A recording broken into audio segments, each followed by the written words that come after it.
Please start the session, please.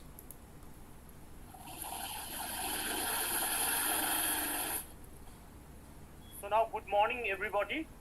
Today we have with us Dr. Sanjib Kaur, Assistant Professor, Ramananda Centenary College, Lolara. Professor Kaur is a young researcher. He has a number of publications, and he has done a tremendous thesis in his PhD, in his, at the time of attaining his PhD degree.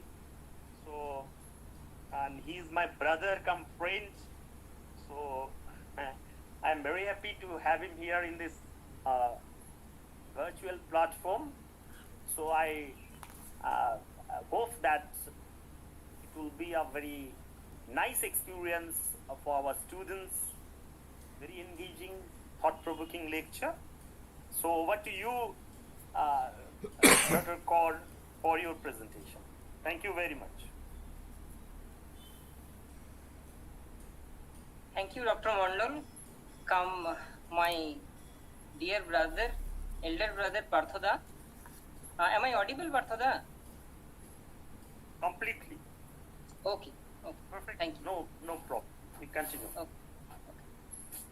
So, I'm very happy to be a part of this lecture series. I'm really very happy to include me as a resource person. I have been assigned to discuss today on Tennyson's Ulysses, a poem included in 4th semester syllabus. Let me start with the title that I have chosen for this lecture. Tennyson's Ulysses, Motivational Exhortations or Seductive Persuasion. Tennyson's Ulysses, we know that Tennyson is a Victorian poet, major Victorian poet, and this poem Ulysses was first published in 1842. Ulysses, this very character, is a mythical character. It's taken from Homer's Odyssey. Ulysses is a Greek hero. He is the king of Ithaca, a rock island in Greece. He had participated in the Trojan War that was fought between Greeks and the Troy. He was a brave hero, Ulysses, and he was the most eloquent and sagacious hero of the Greek side. It was 20 years ago when Ulysses left home for participating in the Trojan War, and while he was returning from his war, from this Trojan War, he met with many misfortunes. He had different sorts of adventurous and misfortune journey, and while reaching home after these 20 years, he found that his wife Penelope and his son Telemachus were devoted to him. They were still devoted to him, and he was happy in that way. The poem commences at this very point when Ulysses returns from that war, and while he has returned, he is on the seashore. And this one is very interesting for today's lecture, that students, in this lecture you will meet with a seaside scene, and in the next lecture I saw that it's connected with Dover Beach. There too you will meet a seaside scene. Here on this seashore, when Ulysses is meeting his household, his family members and other mariners, his one tension is over. He had one inner tension. He had his inner tension about his duty to his country that was resolved as the war was over. and he had another tension regarding his household, his duty to his home, duty to himself, to his son and to his wife. That was also done. After that, when all these are over, an outer conflict between his will and his thoughts of death develops, and it frames a new inner tension of his uncertainty whether any spiritual knowledge remains in the journey of death or not.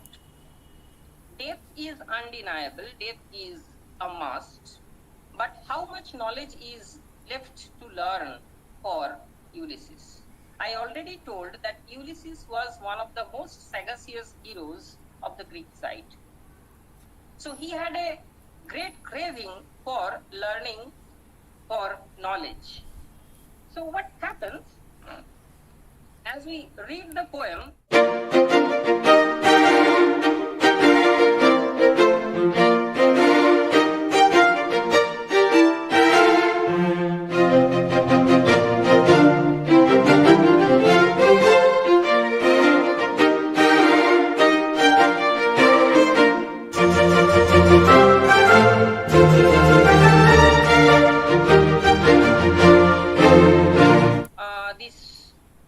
This form of this poem, whether this poem can be considered as a soliloquy or as a dramatic monologue, this very part, this very initial section, this beginning section, actually appears like a soliloquy. Why?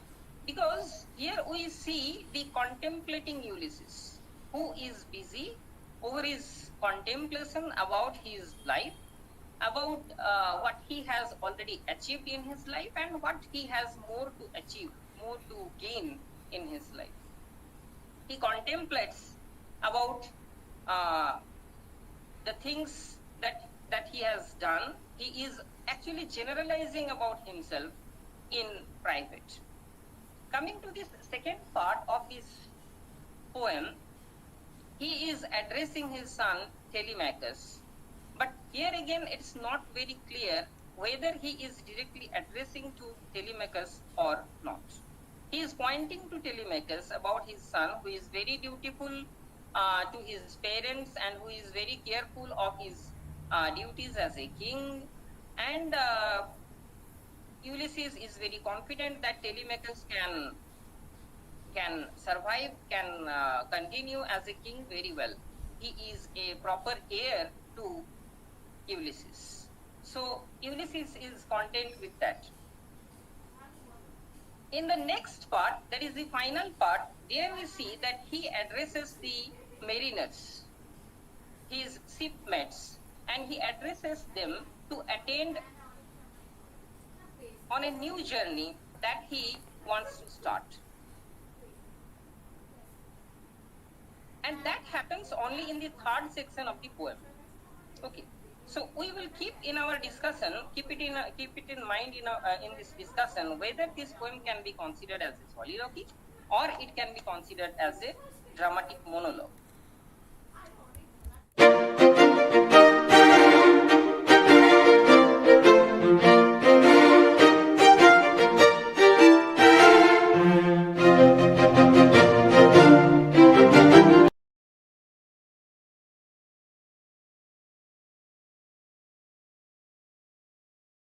Actually justifying himself why he should, at this point of time, why he should abandon his wife and his son and he should leave for a new journey.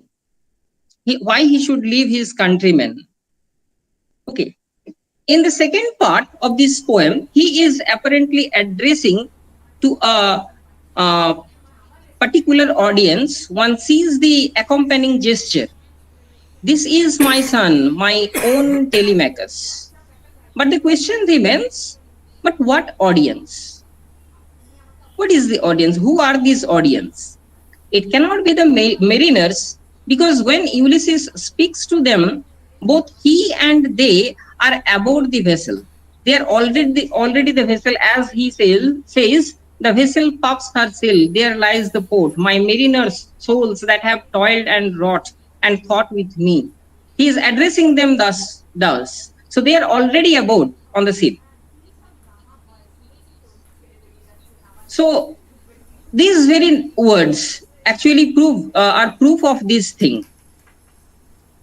Therefore, the harbor and town, a little distance away from the wharf, if the sails had not already begun to fill, one might guess that both Ulysses and his men were somewhat inland, and this speech, "Come, my friends," after this line 56, "Come, my friends, it is not too late to seek a newer world."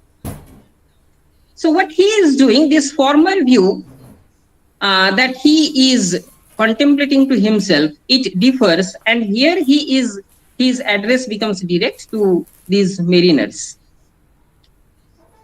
What is happening? Ulysses has gained much knowledge, and he is craving for more knowledge.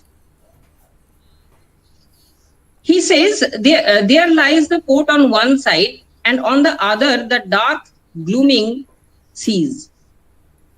The poem contains continuous reference to dark, gloomy seas, as here written. There gloom the dark, broad seas. Then again, gray spirits. Again, he says, you and I are old. So Ulysses understands it perfectly that they are quite old. Their youthful vigor is gone. Despite their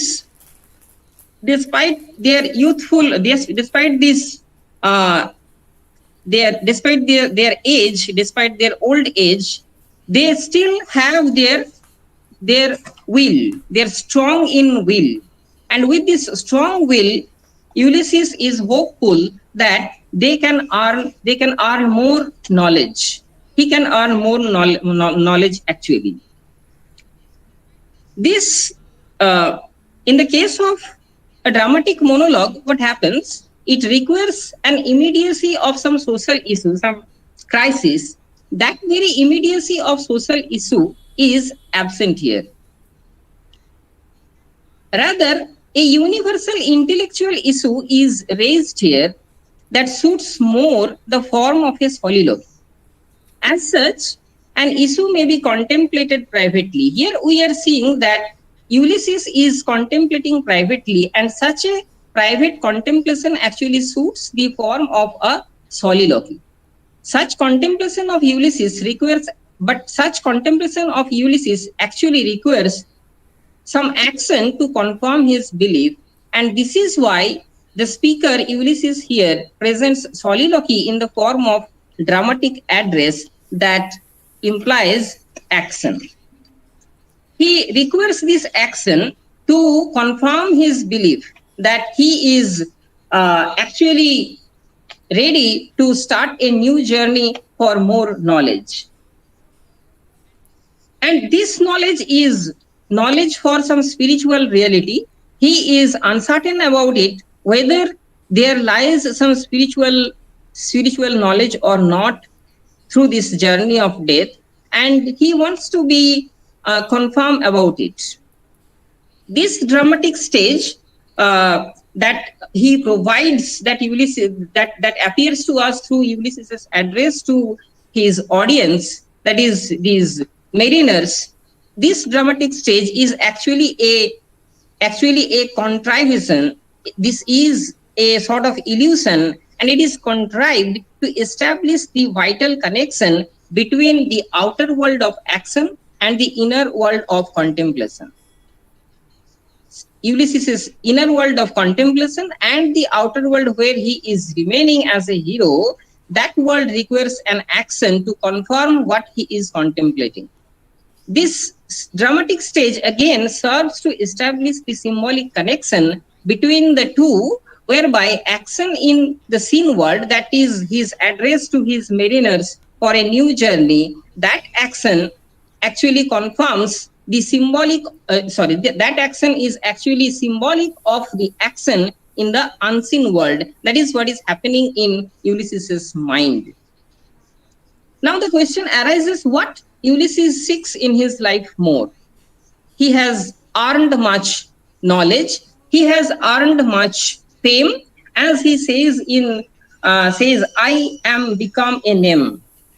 He has become a very, very famous person, and he has earned much honor. He has visited different countries and he has learned different cultures, different governments there, and he has been welcomed with honor there. So in that way, materialistic pleasures have been gained to a large extent by Ulysses. But what about the spiritual knowledge, or what about the earning of spirituality in his life? So coming at this stage of life, Ulysses is actually craving. Ulysses is actually craving. He is hungry for some spiritual knowledge, and he has this indomitable spirit. See, Ulysses at this point of age, Ulysses is at a very weakened stage, but he has an indomitable spirit.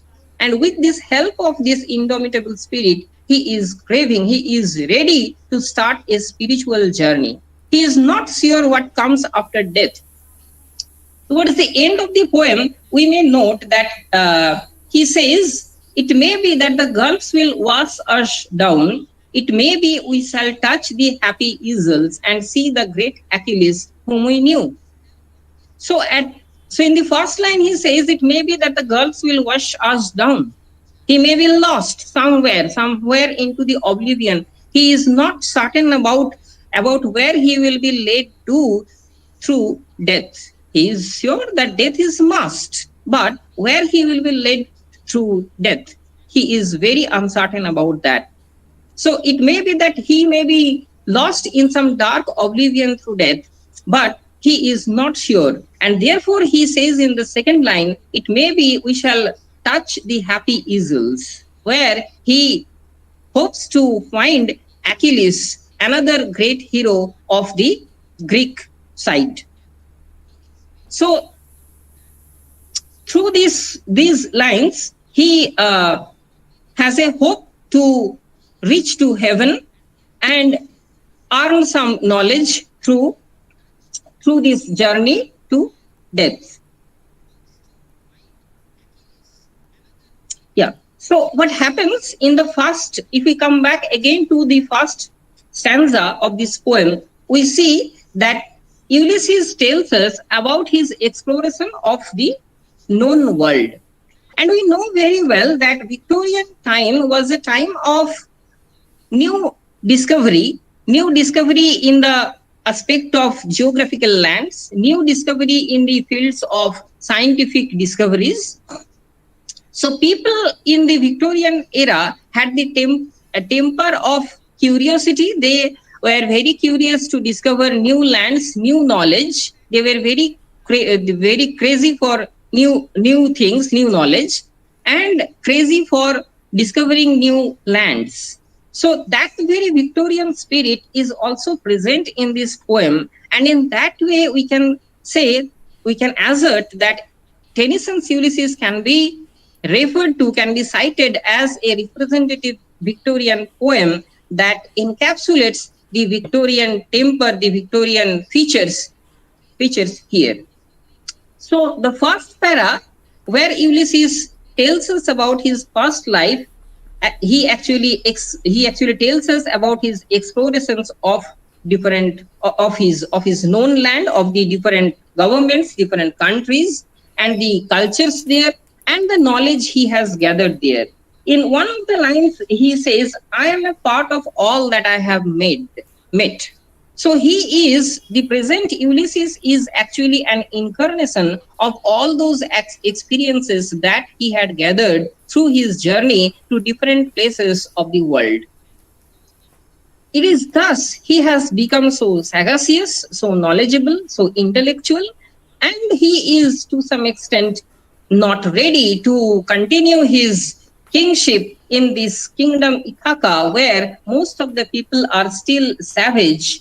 Where in one of the lines he also refers to his subjects as a savage race, and he also tells us that his son Telemachus is going on with his duty to civilize those savage people. But Ulysses, at this stage of his life, when he has reached to this age, he is no more keen to continue his kingship in Ithaca. Rather, he in his speech in this second stanza, he tells us the way he tells is very clear to us that he lives his kingdom. He is ready to leave his kingdom with a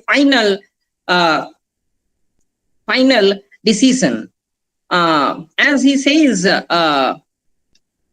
"This is my son, mine own Telemachus, to whom I leave the scepter and the easel." So he says this with great confirmation that he is ready to leave his kingdom in the hand of Telemachus, who is very worthy heir to his throne. So Ulysses started the poem. Ulysses started his dialogue, his soliloquy, with a discussion, with a elaboration of his past life, of the experiences that he has gathered, and he tells us of his present, where his family is now living, about his homeland, about the status of his kingdom, and in the final stanza, he is concerned about his future. He is concerned about his future life. But the first stanza contains some hints that Ulysses is actually from the very beginning concerned about his future, about his death, about the spirituality, what sort of spiritual knowledge is remained to be gained in his life. If we see these lines where he says, "Yet all experience is an arc, wherethrough gleams that untraveled world, whose margin fades forever and forever when I move." Here we see, he says, "Yet all experience is an arc, wherethrough gleams that untraveled world." So he is concerned about that untraveled world, and he understands it quite clearly that very untraveled world, that very unknown world where he will reach through his death, only glimpse of that worlds are available to him. Okay, he cannot see he cannot learn, he has no experience of the entire world, of that world in its totality. Okay, only some glimpses of that world are there to him. So he is great. He has this desire at present to know about that untraveled world. Yes, that glimpse through the traveled world, and this untraveled world cannot be reached. Yeah, this is again true. This untraveled world cannot be reached, and it can be reached only through death. But that death will be brought by time, and then he will not have this mind to earn this knowledge. What he says, this untraveled world is such, its margin fades forever and forever when I move. That the more he moves to learn about this untraveled world, the more it becomes mysterious. The more remains to be learned about this mysterious world. That this world is a realm of pure spiritual being to be found on the other side of death. And it is very clear from the fact that Ulysses hopes to find Achilles there. The direction of the journey further clarifies that Ulysses seeks death. What he seeks, his goal is death. These lines, "To sail beyond the sunset and the baths of the western stars until I die." Towards the ending, in the ending stanza, these lines are there. to sail beyond the sunset and the baths of all the western stars until I die. If we read these lines with a discerning mind, we see that the directions of the stars are western, where the sun sets, and these very references to the westerly direction and the setting sun, which is a traditional symbol of the temporal life, it makes us clear that Ulysses's goal is in death. And this very concluding clause, until I die, it associates the last voyage of Ulysses with his death. Again, if we read this previous stanza, that is the second stanza, where he puts references to his son Ulysses, there too he says, read the last lines,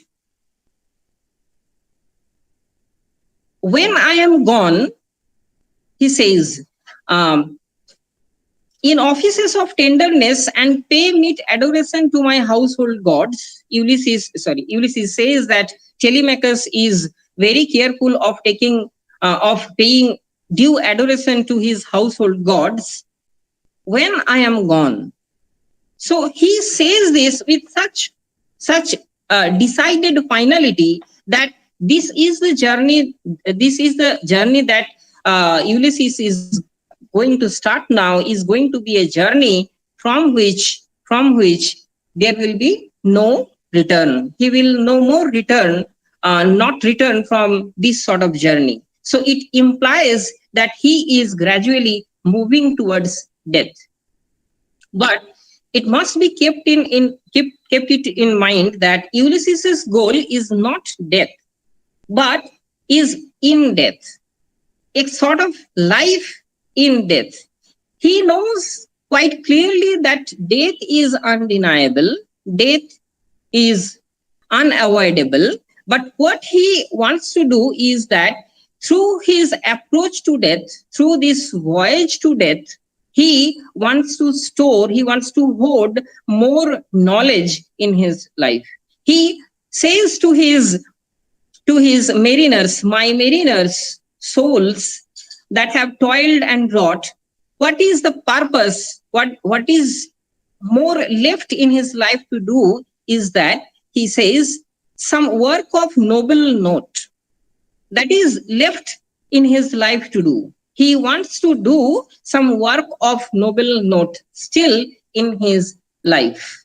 And this is what he will do with his unyielding will. He knows that through his this death is unavoidable, death will come, but he has this indomitable spirit to do some work of noble note. This sea voyage is, as I said, is a traditional symbol of a spiritual journey, including the act of dying. The words of Ulysses, what he has already said, and the details of the occasion bear testimony to the fact that Ulysses is actually preparing for a spiritual journey towards death. The line, the long day wanes, the slow moon climbs. The long day wanes. This long day is actually a metaphorical representation of his age. The vital youth of his life is gone. I already told at the beginning that it's 20 years. 20 years have passed when he left his home, and after 20 years he is returning. When he left his home, Telemachus was a child, and after these 20 years, Telemachus is a young boy. He is now the king of Ithaca, and his wife too is old. It is his fortune that both of them, his wife and his son, Telemachus, both are still devoted to him, but he has reached to his old age. Ulysses has reached to his old age. And he is now very hungry for making a sea voyage towards death. The words of Ulysses, The long day has waned. So the long day is actually a metaphorical representation to his life. The vital part of his life is gone, and the old age is there. And then the slow moon climbs. So it's the time of nightfall. The sun sets, the moon rises. It actually symbolizes the death of the body. The body dies and the soul endures. It prepares. It is actually a preparation. This entire poem is actually Ulysses' contemplation, a contemplation for a preparation for a spiritual journey towards death. Ulysses also states it very clearly that his death is very near.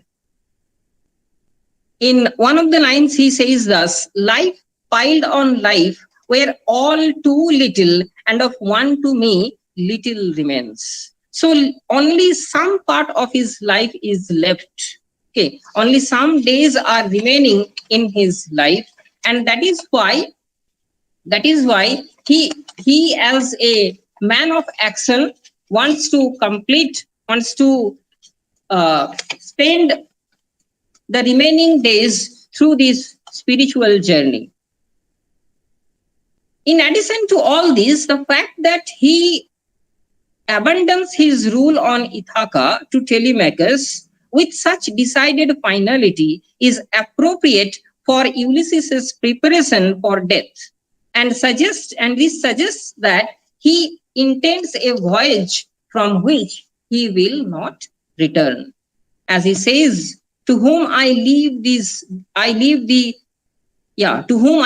spectre and the easel when I am gone. So he says this with much decided finality that this is going to be a journey from which he will not return. Again,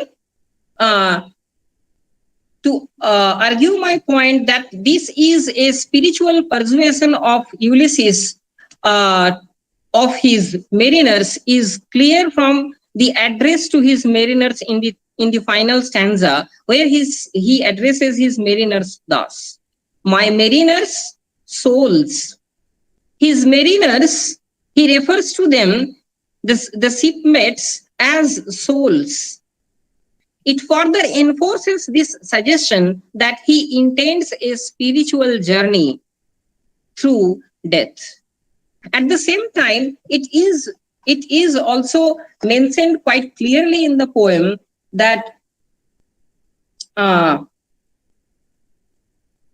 that the subjects of his kingdom, Ithaca, they are a savage race. As he says in the very fourth line of this poem, I meet and dole unequal laws unto a savage race. Ulysses is no more ready to live a sedentary life. He is no more ready to stay dormant. Okay, he is not ready to administer unequal laws to a savage race. They are uncivilized people. But here, Ulysses is just persuading them. He is trying to persuade them so that they can be co-mariners. They can be partners with Ulysses in this spiritual journey. So he, on the one hand, he is motivating them with his advices, with his eloquence.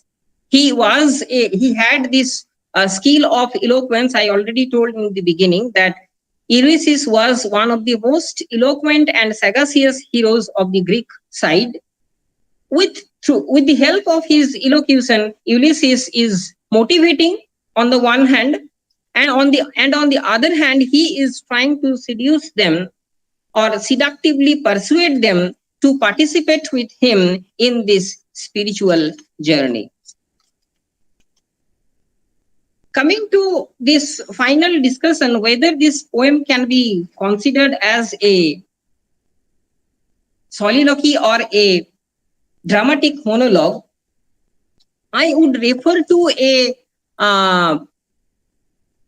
to a description of Paul Baum, who gives a accurate account of the scene where the address, where this speech of Ulysses is taking place.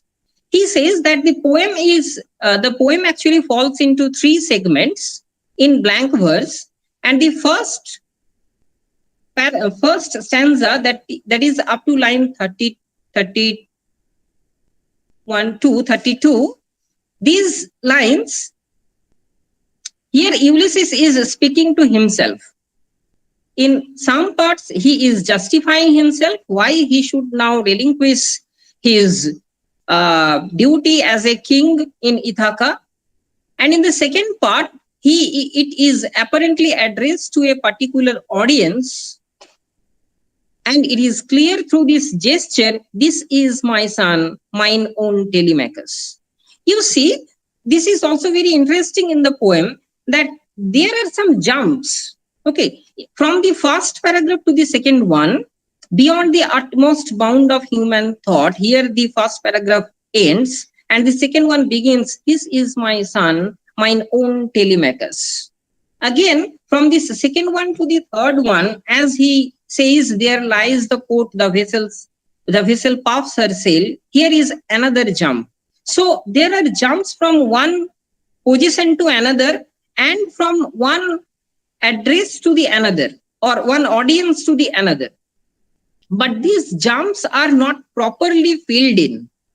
Okay, as you will note in your reading to this dramatic monologue, My Last Duchess, there you would note that the Duke properly addresses the convoy. Through his gestures and through his addresses, it is very clear to us that it is a dramatic stage where this Duke is continuously referring to the envoy, to this ambassador. But here, Ulysses' references to either to the mariners or the other audiences, if there are, it's not properly clear. Okay, so in that way, this poem may better be regarded as a soliloquy, and we may say that this pattern of soliloquy, this form of soliloquy, is deliberately used by the speaker, and this dramatic stage that I said in his reference to the mariners as the and then when he says, come my friends, here this dramatic stage appears apparently, but this dramatic stage should be taken as a provocation, as an illusion, where he wants to confirm his belief. Ulysses wants to confirm his belief. So,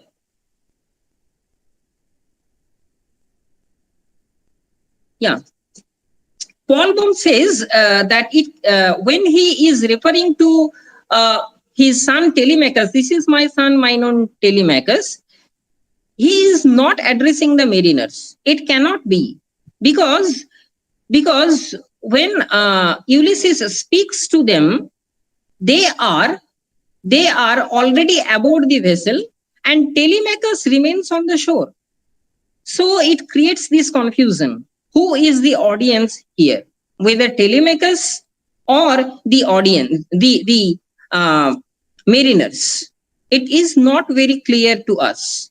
If it is the mariners, then when he is speaking to the mariners, then we see that Ulysses and the mariners are already aboard the ship. They are not on the shore, whereas Telemachus is on the shore.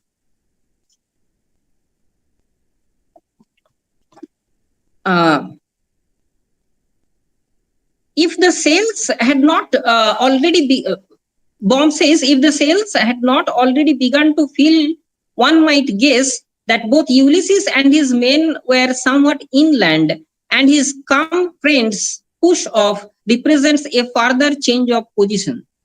So the former view seems more likely. The lights that twinkle from the rocks are the lights of the town set among its barren crags. There lies the port on one side, and on the other, the dark, glooming sea. Okay. What he says a little later, the long day wends, he means the day has actually waned.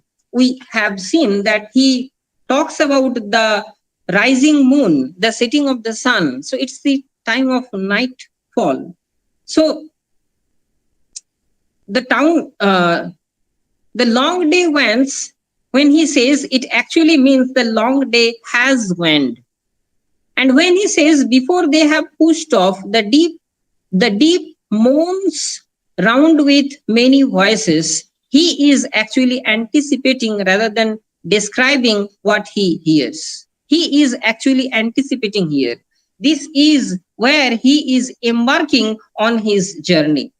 And in the last lines of the poem, where he says, it may be the gulfs will wash us down, it may be we shall touch the happy easels and see the great Achilles whom we knew. Here he is actually anticipating this spiritual journey.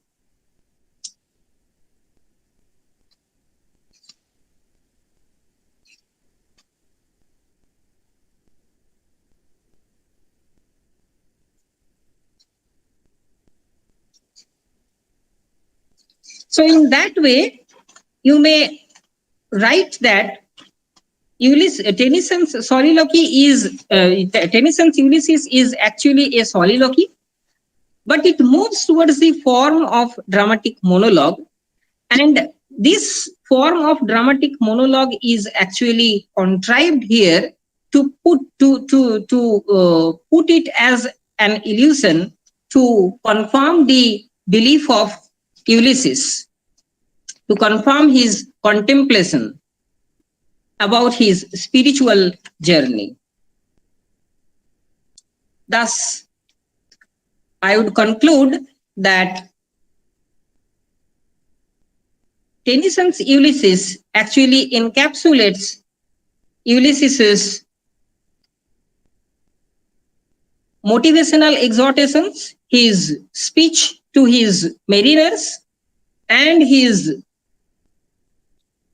seductive persuasions at the same time, because he knows that his mariners, his subjects, they are savage people, and he has to seduce them in order to make them participate in this spiritual voyage. Yeah, that's all from my side regarding Tennyson's Ulysses. Now, if there remains any questions from your side, my dear students, you may ask.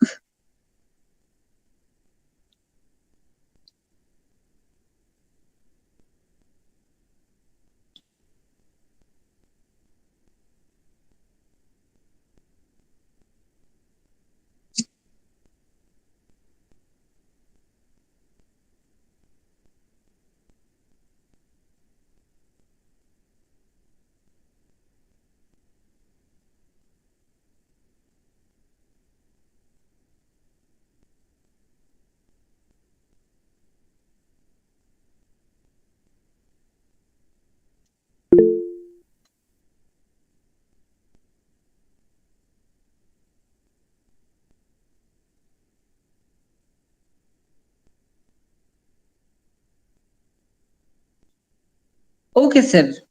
Let me see.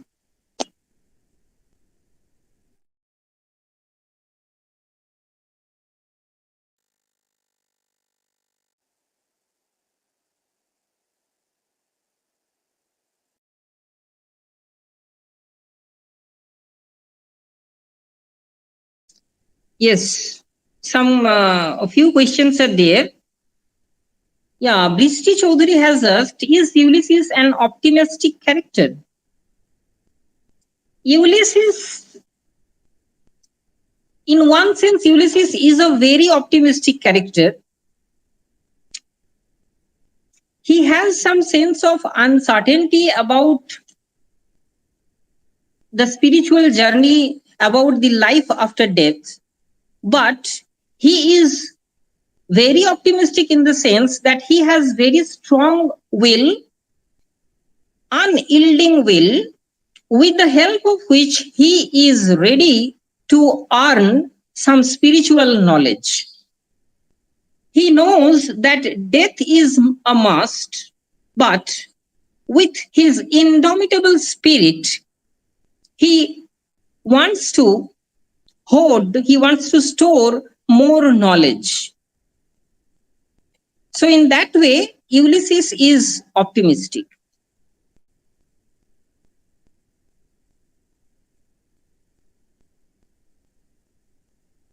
Next question. Who are the Hydes or Hades? Yeah, the rainy heads, it's actually a constellation of stars in the sky. And in those days, people believed that this sort of constellation of star is ominous. It actually portends the arrival of some tempest over the sea, some hurricane over the sea. And this is why it's said this way: the rainy heads vexed the dim sea, makes the sea angry, as if some torrents, some storm, some tempest appear on the sea. These sort of things often happen on sea voyages. Yeah, I can see these few questions only, sir.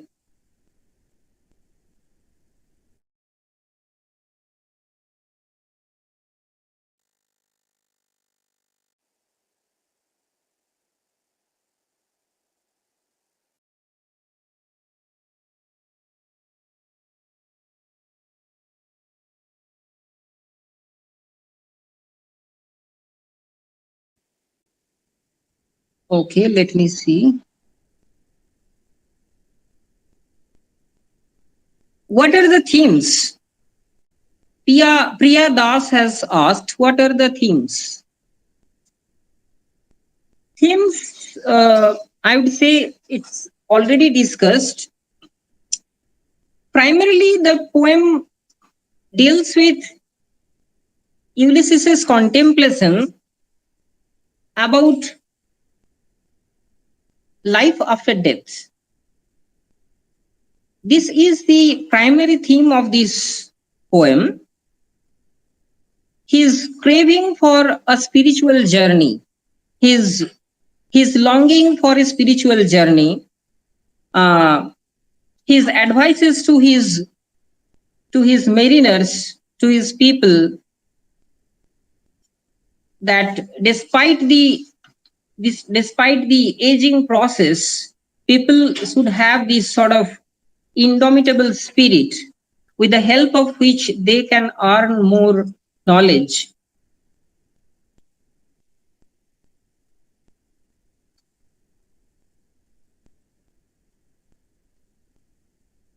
And this last line of the poem, but strong in will to strive to seek to find and not to yield, that actually encapsulates the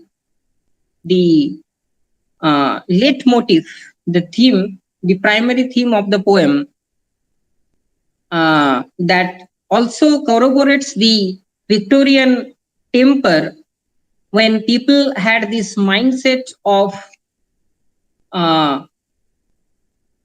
having more and more knowledge about unknown things, unknown lands, etc. I hope I am clear to Priya Das.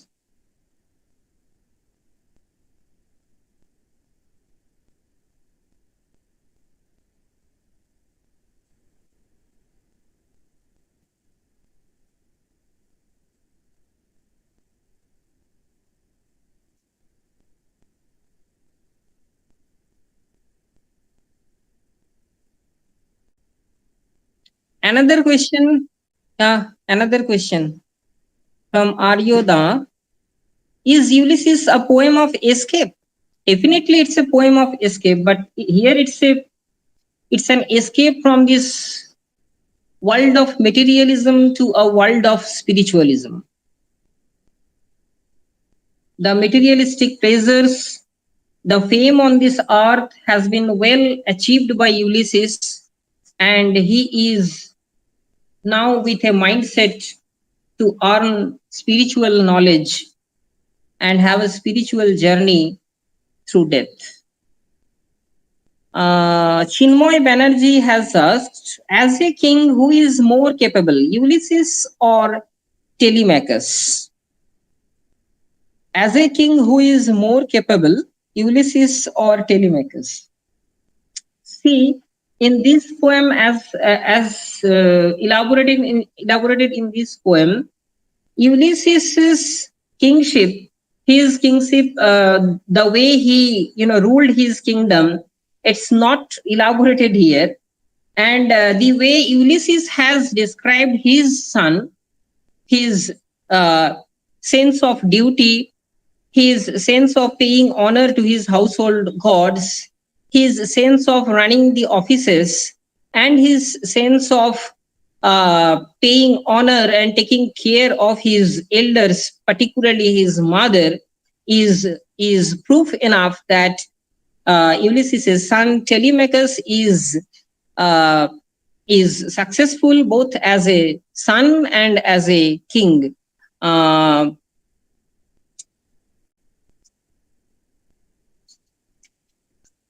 But I'm not sure about Ulysses' success as a king.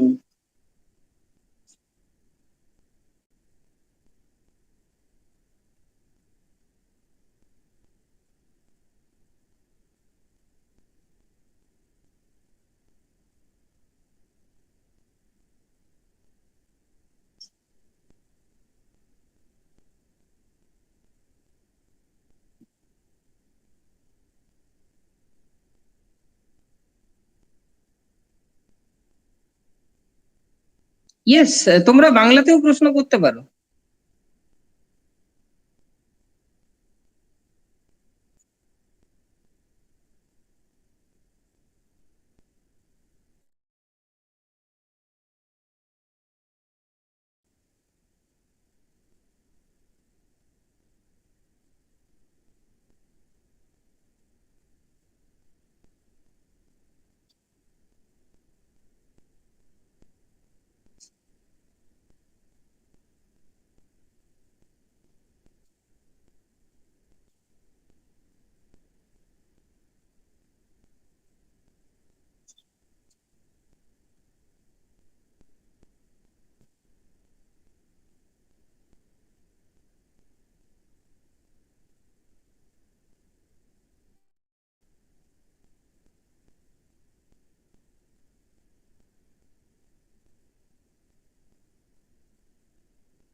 Actually একটা ক্লাসে গোটা কবিতাটা line by line ধরে ধরে ডিটেলে analysis করাটা তো difficult হয়, তো ওভারঅল একটা অ্যানালিসিস করার চেষ্টা করলাম, যেখানে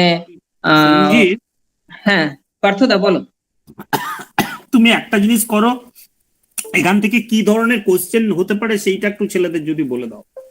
হ্যাঁ, ইউলিসিস এই কবিতাটা থেকে generally Ulysses, how far do you consider Ulysses as a dramatic monologue, এই কোয়েশ্চেনটা এসেই থাকে। তো এই ড্রামাটিক মনোলগ বা সলিলকি কি হিসেবে এই কবিতাটাকে দেখা যেতে পারে সেটা নিয়ে আমি আলোচনা করেছি। মূলত এটাকে সলিলকি হিসেবেই দেখা দরকার, তবুও এটার মধ্যে একটা কনফিউশন আছে, এইভাবে বলাটাই বেটার কি it is a soliloquy but it tends to become a dramatic monologue.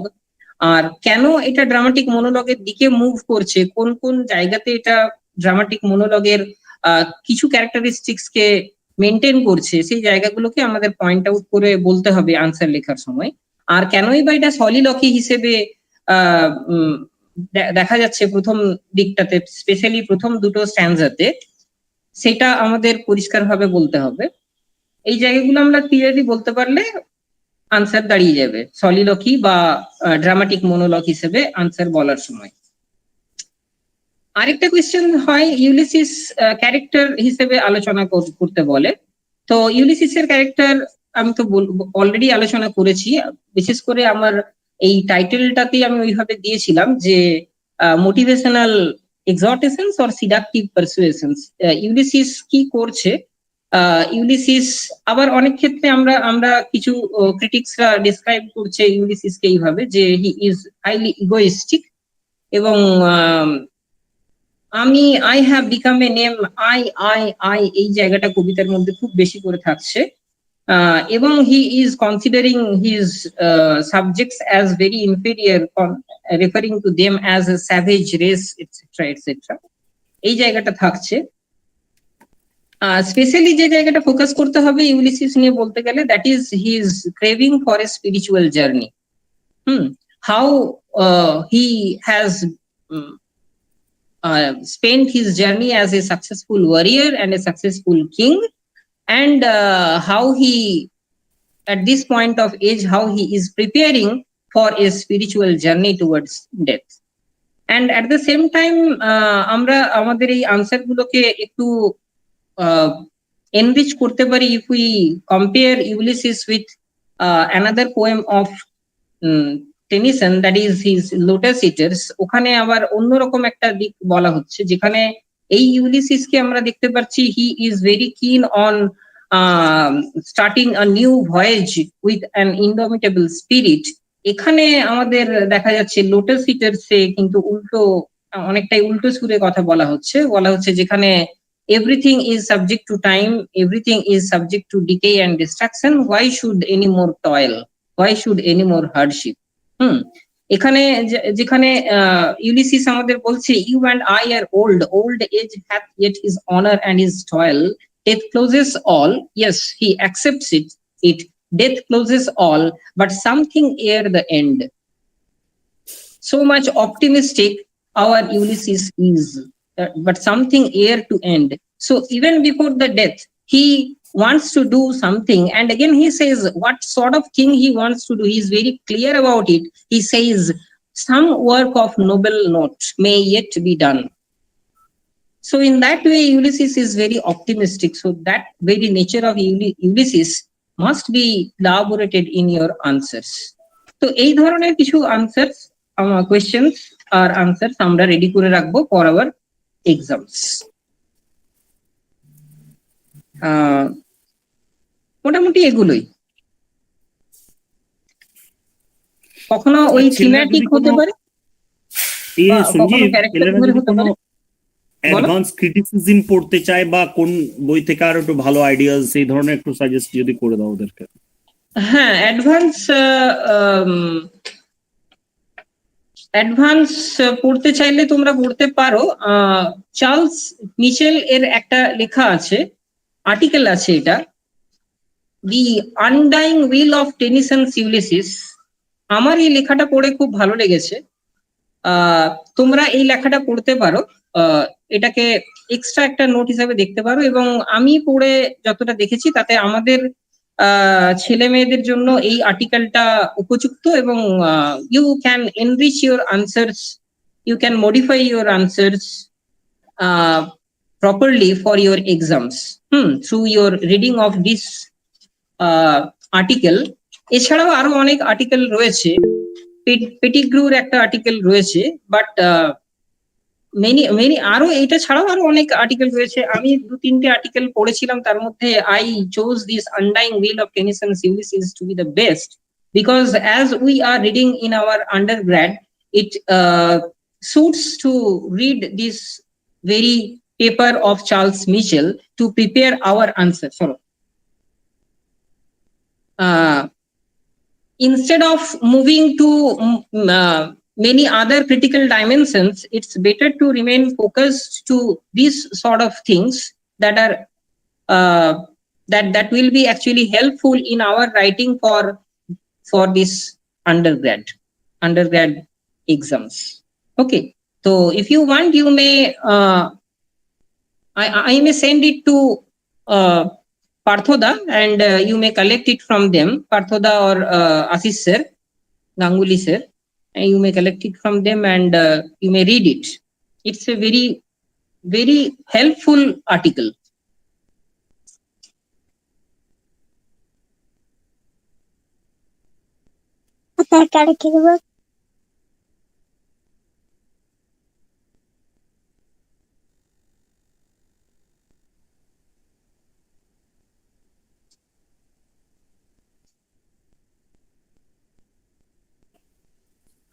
কে দয়াল বলো? কিছু স্যার বুঝতে পারছি না, নেটের ডিস্টার্ব, আরেকবার বললে ভালো হতো। কিটা বুঝতে পারছো না বলো? স্যার নেটের ডিস্টার্ব কিছু বোঝাচ্ছে না। কিটা বোঝাচ্ছে না? স্যার বললো না একবার এই কি বললো বলো বলো, কোনটা বুঝতে পারছো না?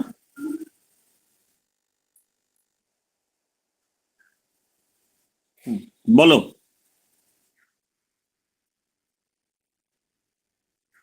Dayal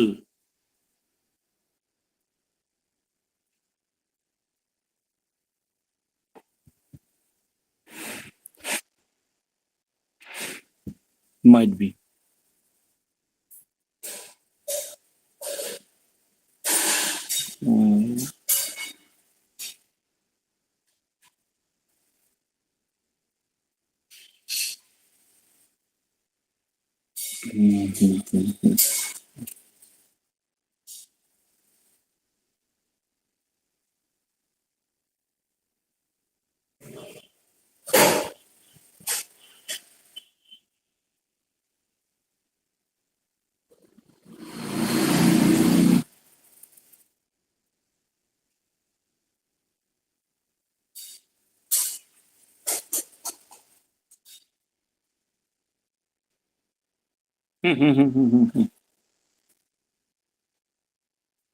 Our actually next speaker is Professor Chhandam Dev. I hope that she's going to join shortly within 2-3 minutes.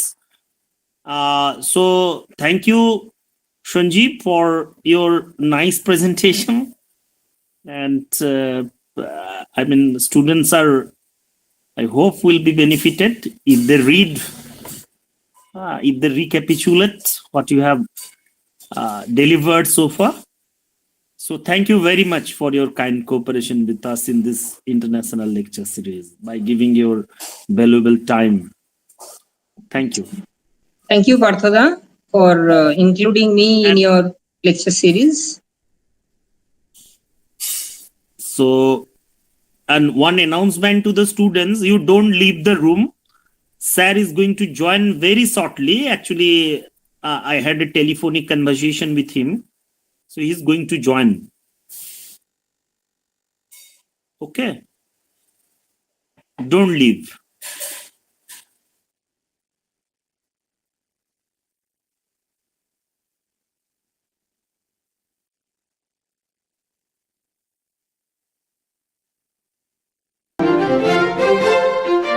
Because the next lecture will be also related to with your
contribution in terms of teaching English literature in our in Purulia district. He's a very popular teacher. So, and he has number of publications, and he's a very good organizer. And with him, we had the first experience of in seminar in Purulia. So he is actually, I mean, an institution by himself. So for English literature, the study of English literature in Purulia district is concerned. So we are lucky to have him here with us in this international lecture series. So now over to you, sir, for your presentation. Thank you, sir. Okay, thank you, Partho. And can all hear me? Can all hear me? Yes, sir. Yes, sir. Okay. Fine. What Dr. Partho Mondol has said is nothing but an exaggeration, because he had been my student and therefore he loves me a lot. So without bothering about those big things, let us enter into our small but I think hopefully a student-friendly discussion on Matthew Arnold's Dover Beach. Now,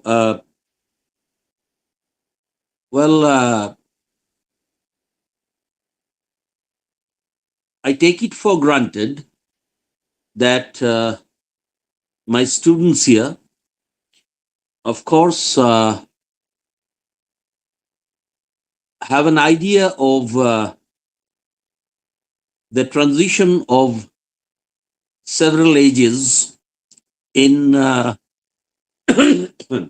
English literature, specifically or particularly in British literature. And so before the Victorian period, as a major period, we had the Romantic period, the period of Romantic revival. And after the Victorian, we have the modern age, which is traditionally called the modern age. Although the definition, the idea of modernity has changed a lot from time to time. However, chiefly 20th century. Now, I used to see or look at the Victorian period as a linker between the Romantic and the modern or the 20th. Because in the writings of many of the Victorian masters, Lord Tennyson, Alfred Tennyson, to a large extent Browning, who had reworked a lot on the Renaissance, chiefly the Italian Renaissance, in his world of poetry. And we have our Matthew Arnold now.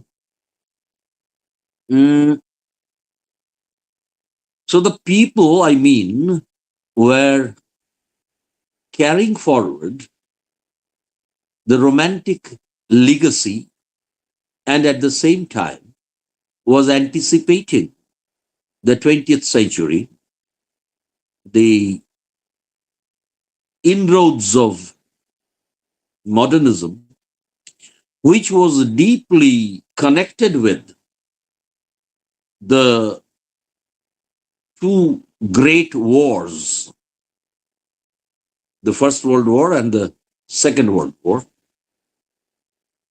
And this goes without saying that what we find in Matthew Arnold is in one way or the other a kind of consternation, a kind of, we should say, concern about the degradation of civilization, the civilization that he was witnessing in his time, and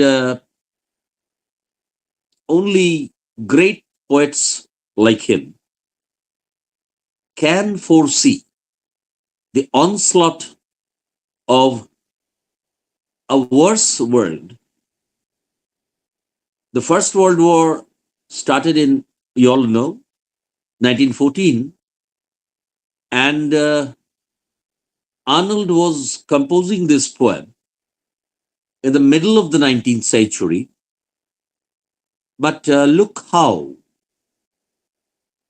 wonderfully enough, he could anticipate the footsteps of a war-ridden world, a world which was going to lose all that was, in his consideration and to a large extent in our consideration as well, quote unquote human. And all the great properties that humanity is identified with, I mean human properties, and also social properties, all those properties or qualities, merits of humanity, so to say, were undergoing through a gradual degradation, a gradual, well, we can say going down, quote unquote, in terms of human relationship, in terms of larger political relationships, in terms of social values. So from the individual to the collective, this entire spectrum is marvelously captured by Arnold's poem, Dover Beach, which captures not only the degradation that was social in nature, but it was, as he thought, and as we found later on to be true enough, a degradation of the human soul as well. Now, to begin with, the background of the poem,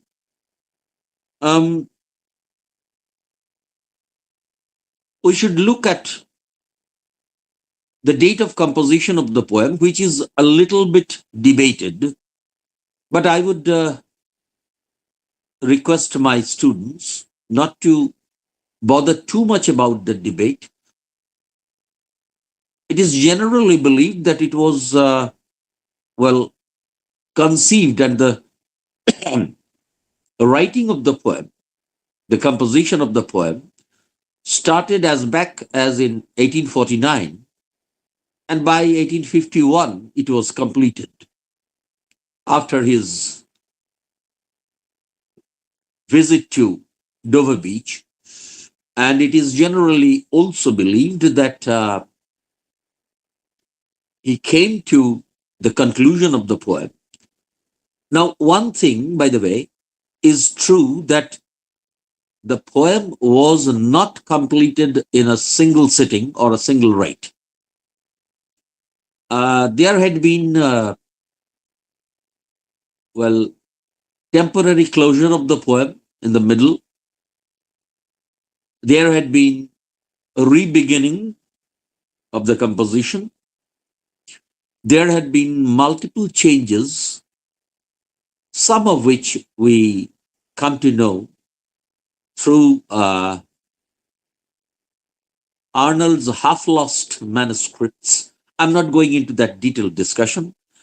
And finally, in 1867, the poem got published in the collection New Poems. Now, these are all known information. It is taken for granted that the composition of the poem was completed in 1851. But I'm not sure, and I personally do not believe that Arnold kept the poem for all those 16 years to get published. So far as we come to know that Arnold had a temporary thought of not publishing the poem at all. And later on, he came back to the poem when he felt that publishing the poem was necessary. He felt it to be necessary. And he went through some revisions and changes. The immediate background of the poem, as everybody knows, was Arnold's honeymoon with his wife. But that may have been, or might have been, an immediate occasion only. And nobody would believe that without his honeymoon, Arnold would not have composed the poem. He would have composed the poem. But the honeymoon trip to Dover added very important elements in his poem. No doubt about it. Now the poem begins in a tone of calmness. If you have the poem before you, the sea is calm tonight. The beach is calm. I mean, the sea is calm. The beach is fair. And there is, that clear and glittering moonlight. But from the beginning, if you note very deeply, if we have a very deep textual study, the beach is bare. Now one might raise the question, what would a beach be other than being bare? At the middle of the night, moonlit night. But yet then, we could take it for granted that Arnold was not using the word quote unquote bare just to describe the bareness of the beach. She had something more in mind, which gets, flourished and manifested in the next lines and the stanzas that follow. Now, one of the stanza by stanza, I'm coming to that. One of the central notions with which, or we might say, your teachers might be knowing, I'm not sure whether students have read Arnold other than Dover Beach. So, in Culture and Anarchy, he was telling us the same thing. Arnold was very critical of the Victorian society and its so-called progress. Victorian society is normally described by the literary historians as very progressive and very prosperous. But Arnold had questions in his mind regarding this progress, so-called quote-unquote progress and quote-unquote prosperity. Yes, they were there indeed, historically, scientifically, Well, and we can say socially too, Victorian society contributed a lot to the society, to the civilization. But behind that apparent gift, Victorian society also prepared the ground for certain deeper losses. And that is where Arnold's focus probes into, goes deep into. And therefore, he is concerned from the very beginning of the poem. We can see, especially towards the end of the first stanza, that he sees in humanity and in society the feature of fast receding faith. Faith was a very important element of debate,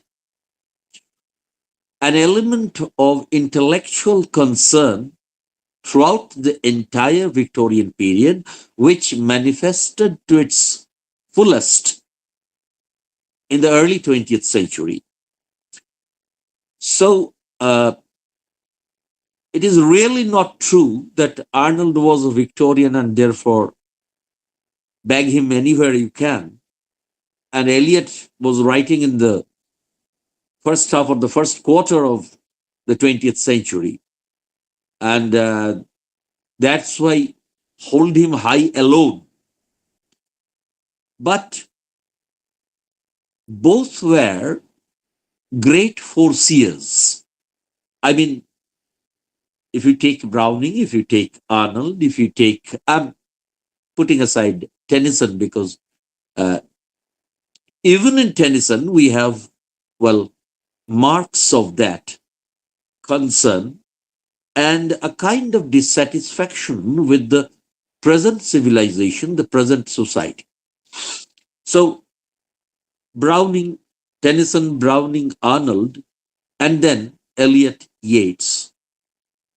You have a growing manifestation. I mean, they are not separate or different curves. It is the same curve, that is the curve that is going on and reaching its peak in poems like The Wasteland or poems like Yeats's The Second Coming. So the receding faith, I mean, in the Victorian period, faith was, as I was telling, a very major issue of concern because it was, the 19th century was a century, or the entire Victorian period was a period when there was a great confusion, a great bifurcation between the people of religion and the people of faith and the people of science. And as you know, 19th century was a period in which, the Victorian period itself, in which in 1859, Darwin's book came out. So, The Origin of Species, needless to mention, which shook the roots of the earlier convictions and the propagated faith of the Christian church. Although the church had divided itself into many factions, Catholicism and Protestantism being the two most major, yet then Darwin's theory of evolution shook the roots of Christian belief and biblical beliefs. But if we study Darwin's Origin of Species thoroughly, Darwin also had no answer. Darwin's movement was a backward movement. What man was before this form, I mean, the earlier form. So,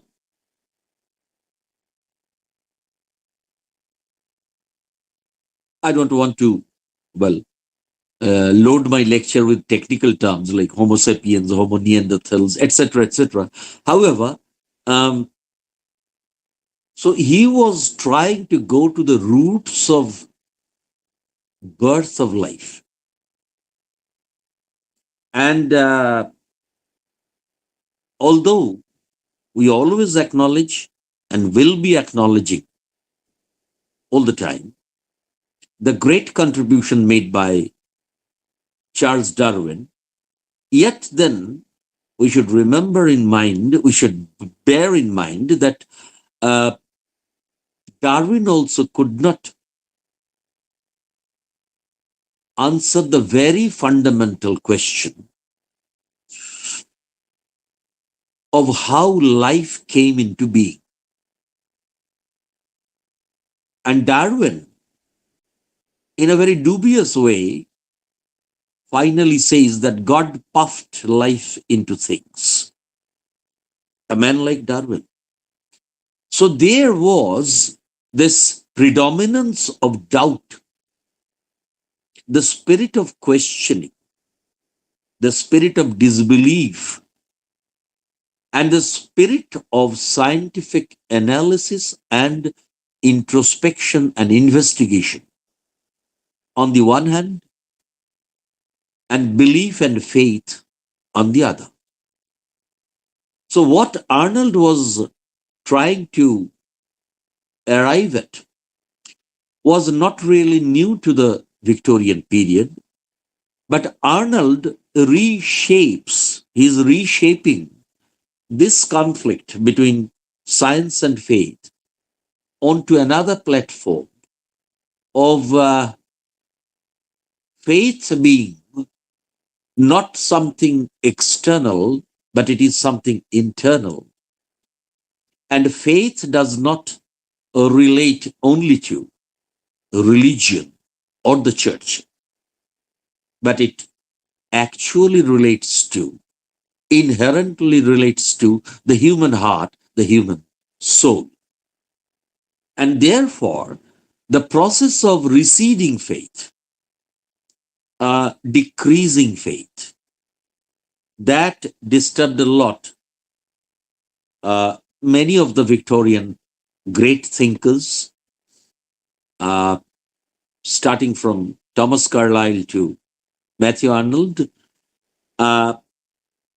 So, in the first stanza, you see there is a line, I'm quoting the line, yes, the light on the other coast, quote unquote, gleams and is gone.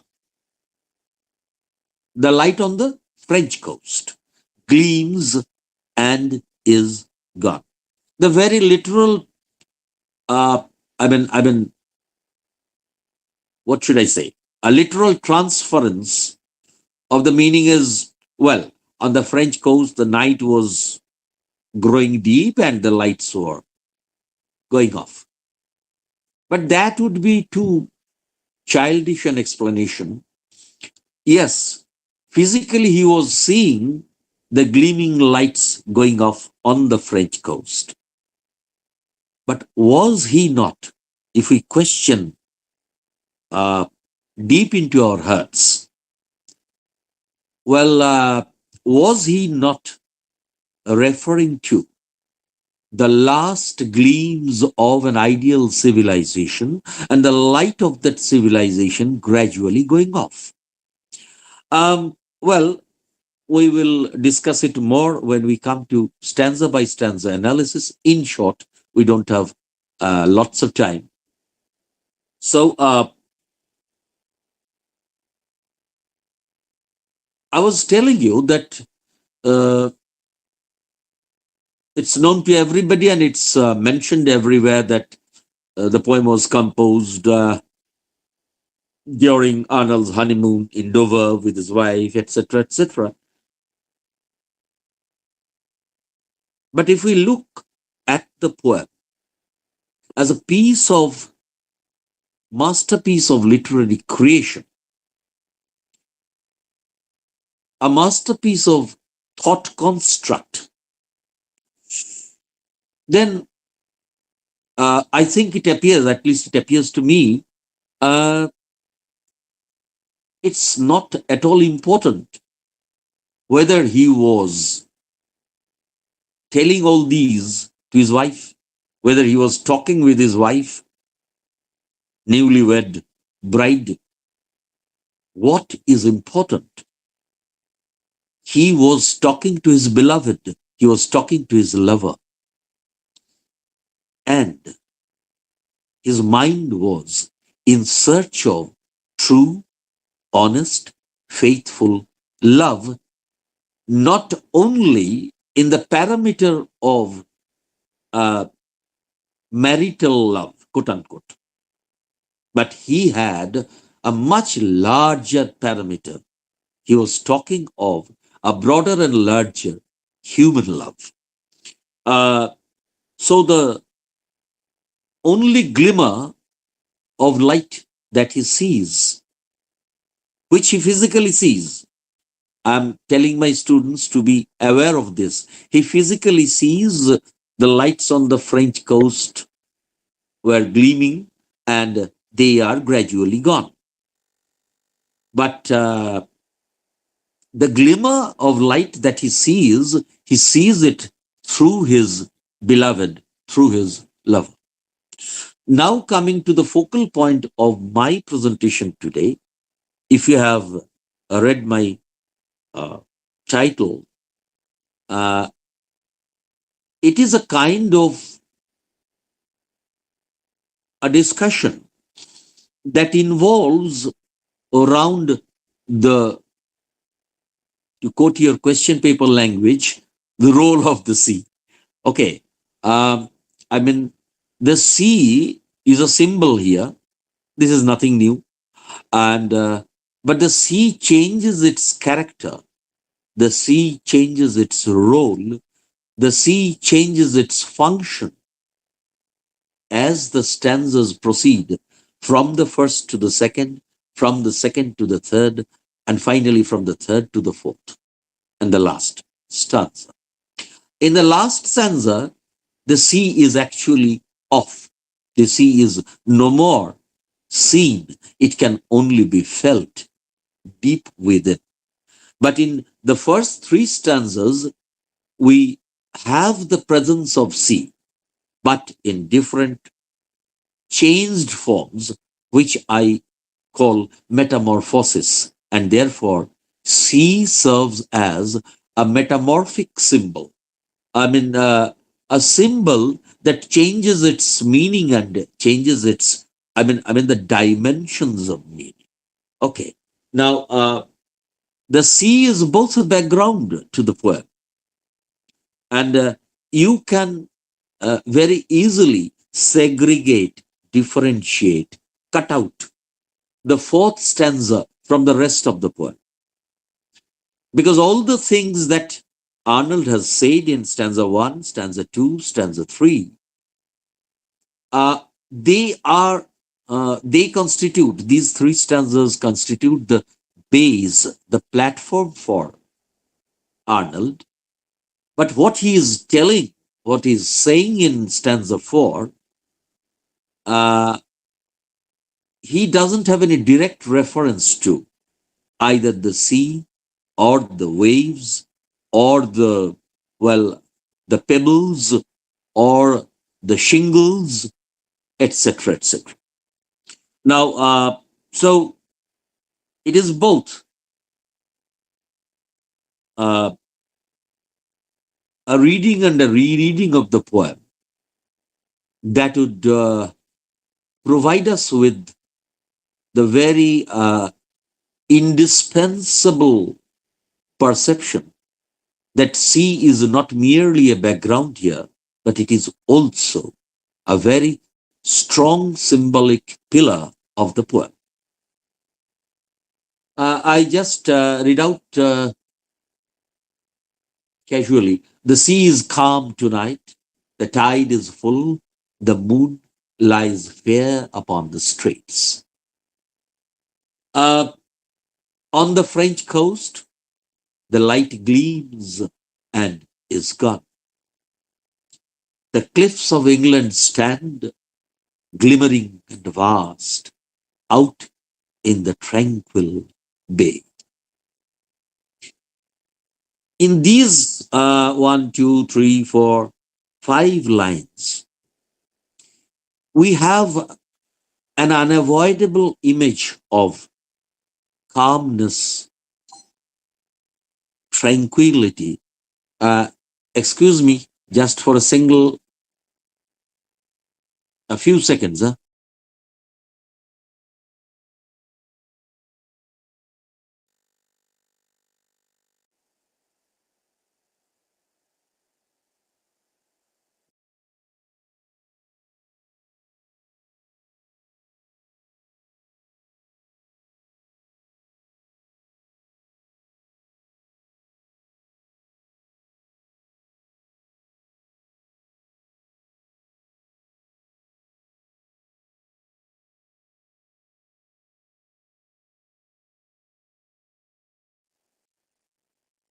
Well, I'm back.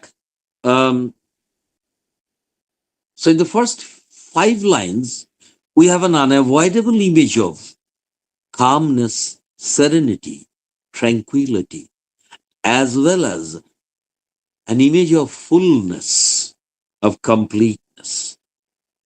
The sea is calm tonight and the tide is full. And the moon lies fair. It is not only the fairness of the moonlit night that which he apparently writes in the line, but the fairness of entire human existence. Well, and then the lines follow, come to the window. Come to the window, because through the window you can see the beach, the outside sea. Partho, Yes, sir. are you here? Are you here? Okay. Yes, sir. Can I, for a little bit, use Bengali references? Always, sir.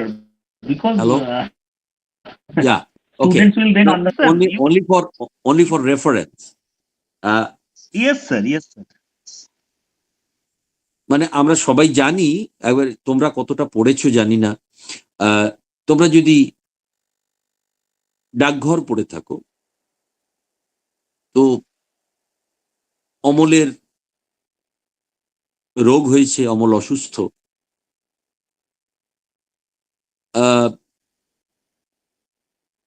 তো চিকিৎসক, বৈদ্য ইত্যাদি সব দেখছেন। শেষে রাজবৈদ্য এসেছেন এবং এসে বলছেন, এ কি, সব জানলা বন্ধ কেন? সমস্ত জানলা খুলে দাও,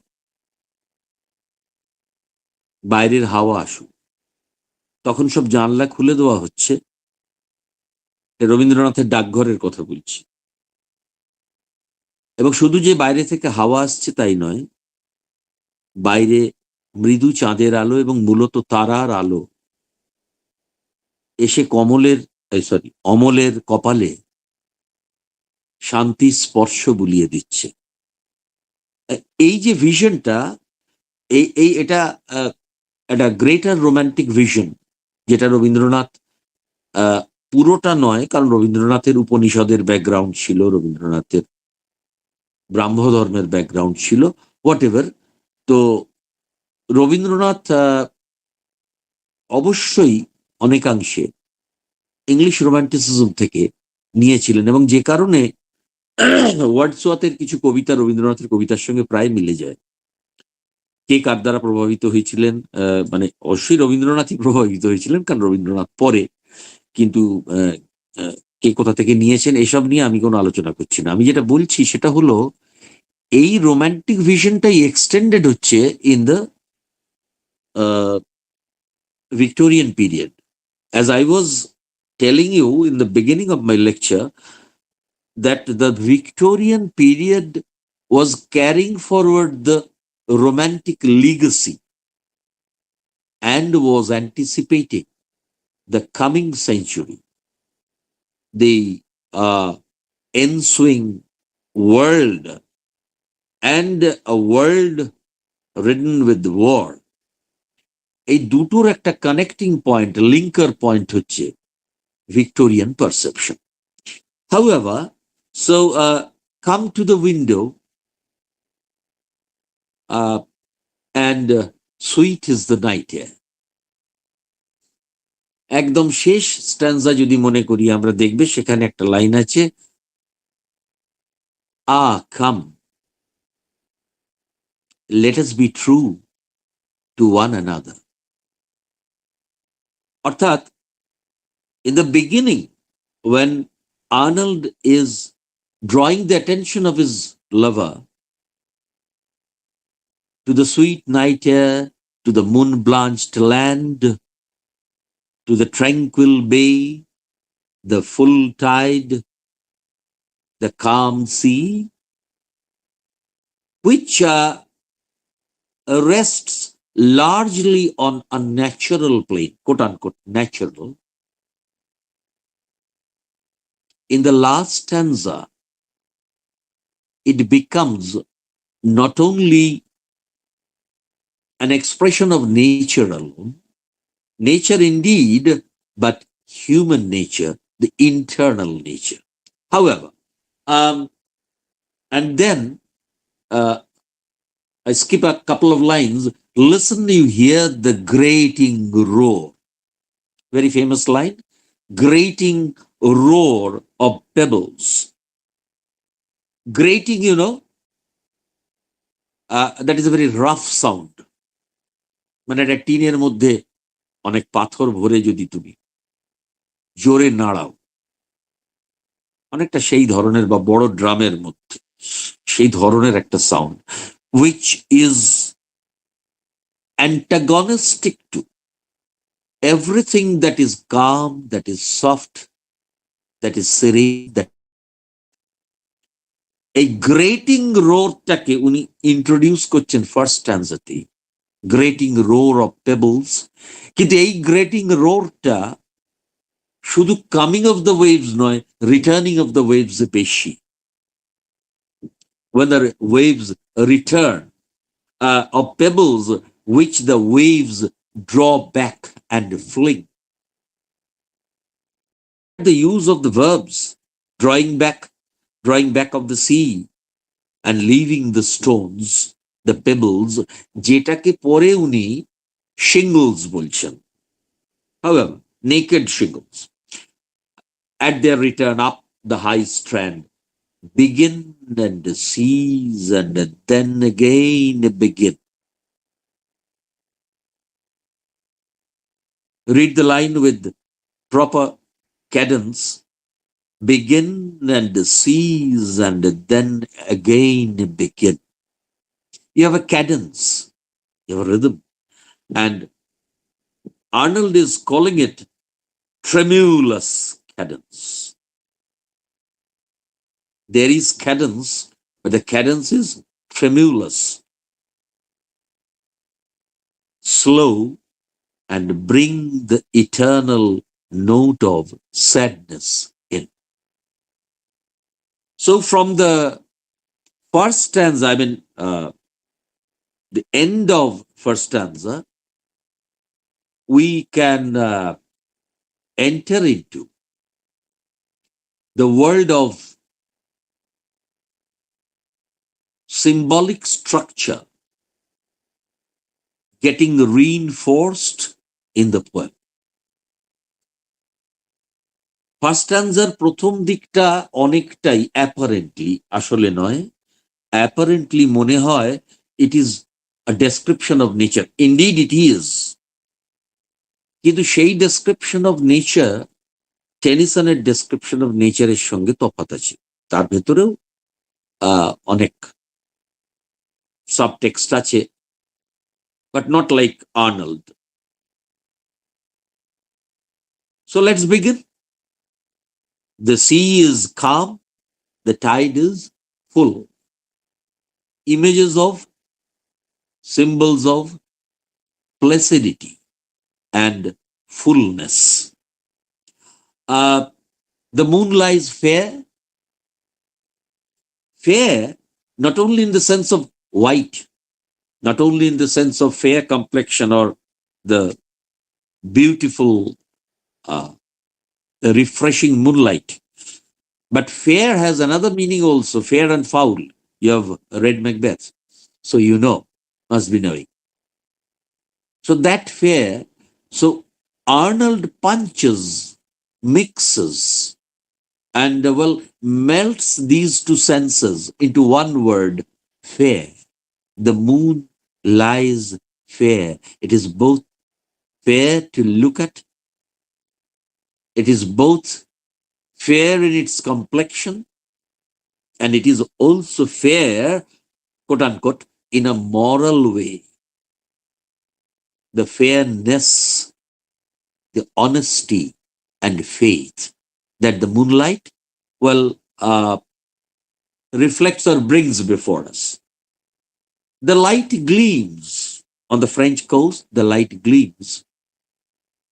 But look at the progression of the poem, and is gone soon. As if these were the last gleams of a pure, honest, good, sincere human civilization and human relationship, যেটা আস্তে আস্তে সরে যাচ্ছে, চলে যাচ্ছে, যে আলো নিভে যাচ্ছে। But as I told you, that the sea is the central symbolic construct of the poem, Arnold must come back to sea. And he does come back to sea, and he provides us with auditory images. Auditory বোঝো তো? শোনা যায়। Audio, audible. So, auditory images. As you know, there are the five senses. However, auditory images. Grating roar. Now, grating is a word and a roar is a word which really cannot be seen. It can only be heard. And we see the image after we hear the sound.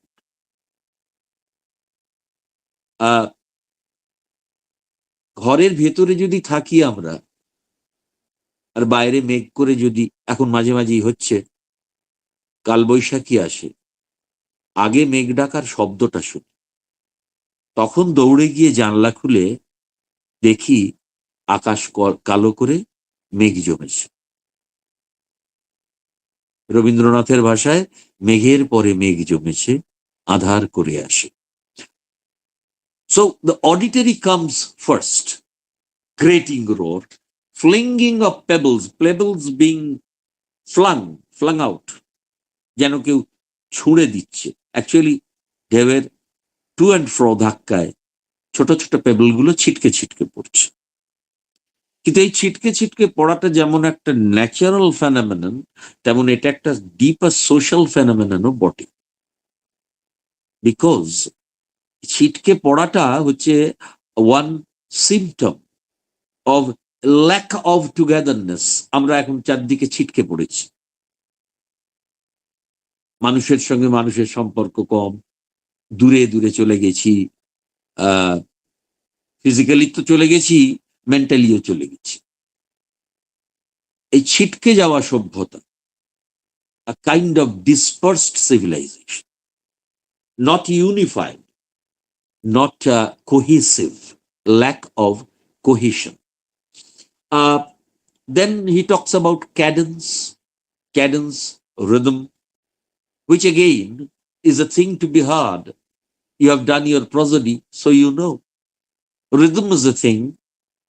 যতই খাতায় ওইসব stressed unstressed mark করো, unless you can read the poem properly or somebody else reads the poem for you and you hear it, you cannot feel the cadence, the rhythm.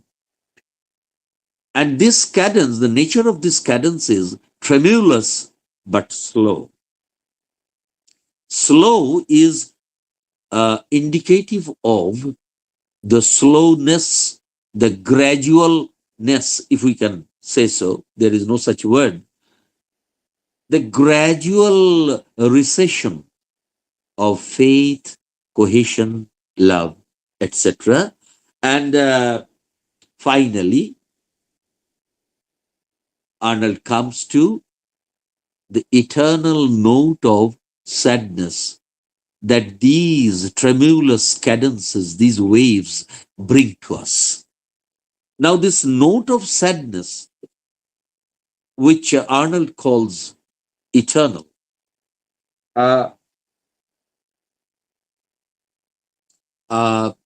this eternal note of sadness has a connection with the inner world of man, where everybody of us, we have a sea inside. আমাদের ভেতরে একটা সমুদ্র আছে, আমাদের ভেতরে একটা জলাধার আছে, যে জলাধার, যে সমুদ্র দূরে সরে যাচ্ছে, ক্রমশ শুকিয়ে যাচ্ছে।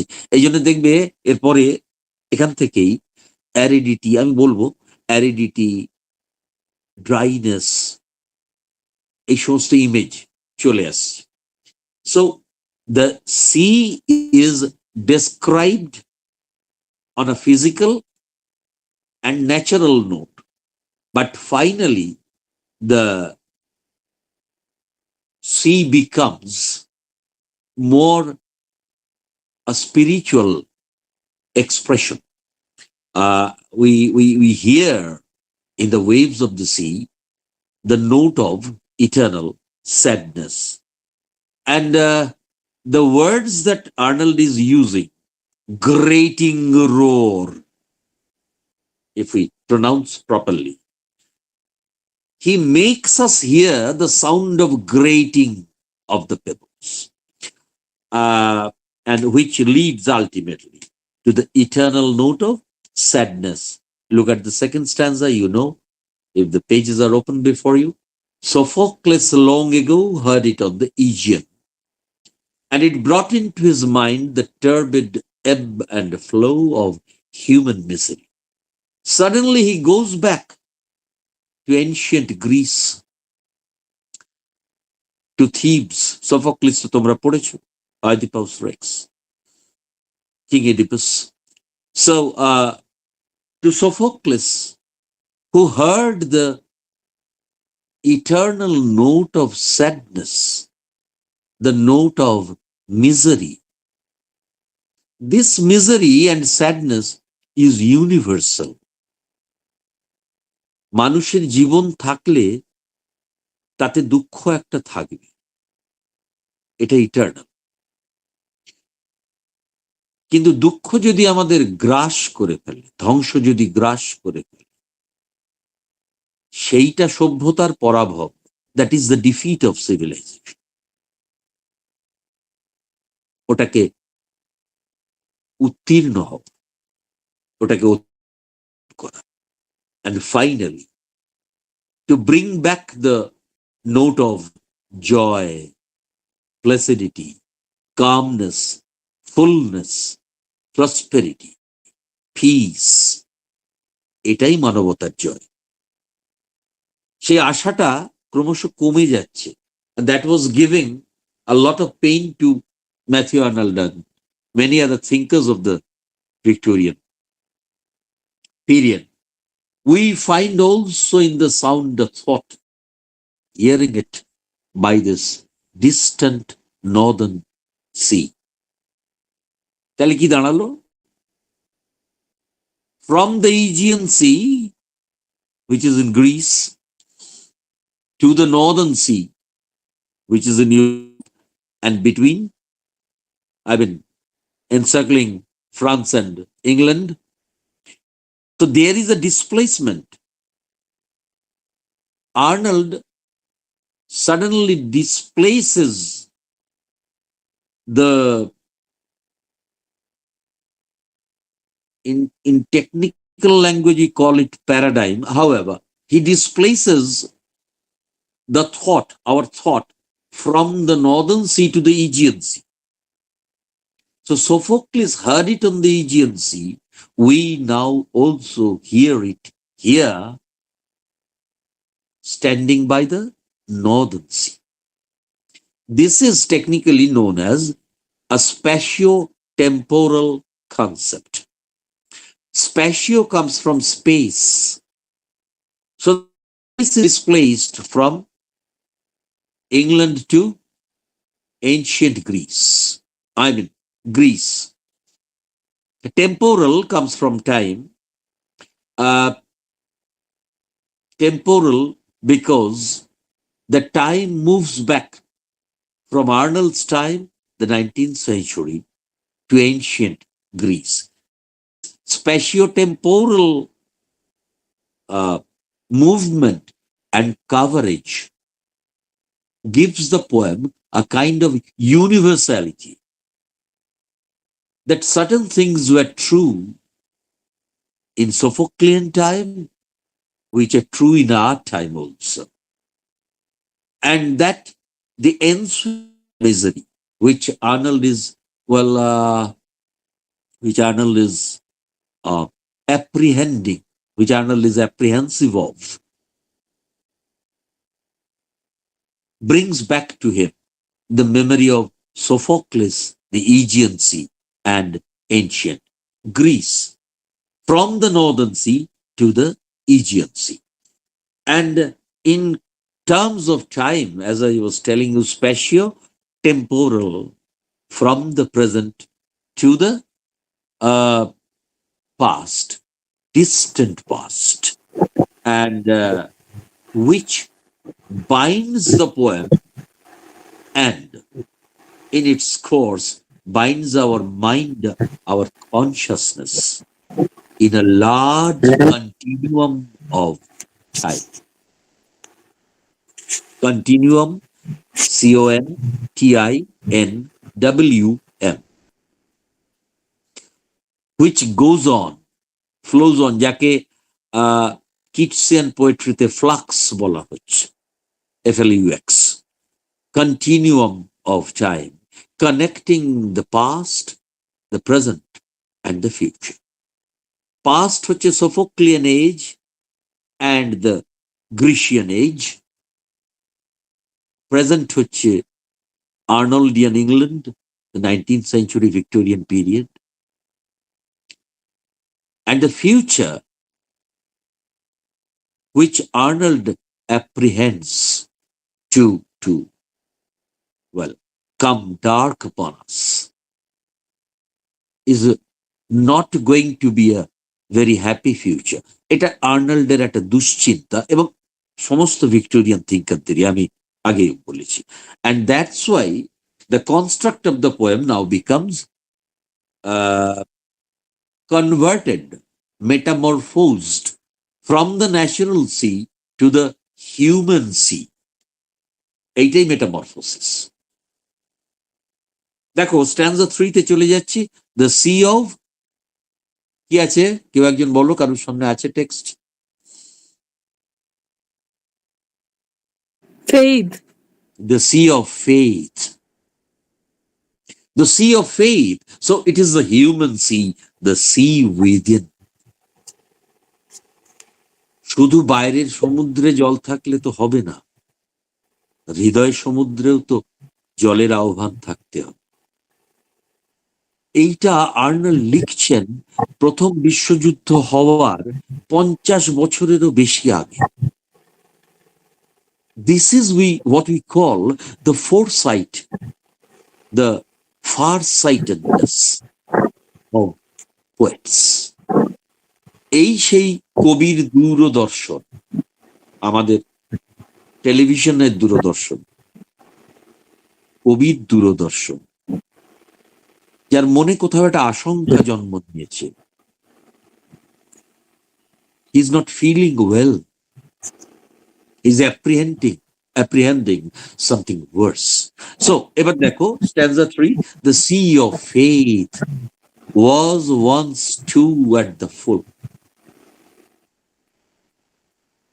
So now the metamorphosis has jumped on to a very major next form. It is now the human sea of faith was once too full, which is an obvious implication.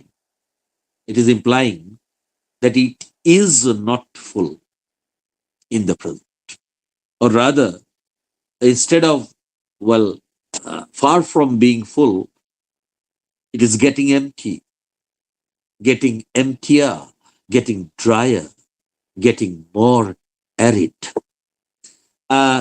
And round earth's shore lay like the folds of a bright girdle fur.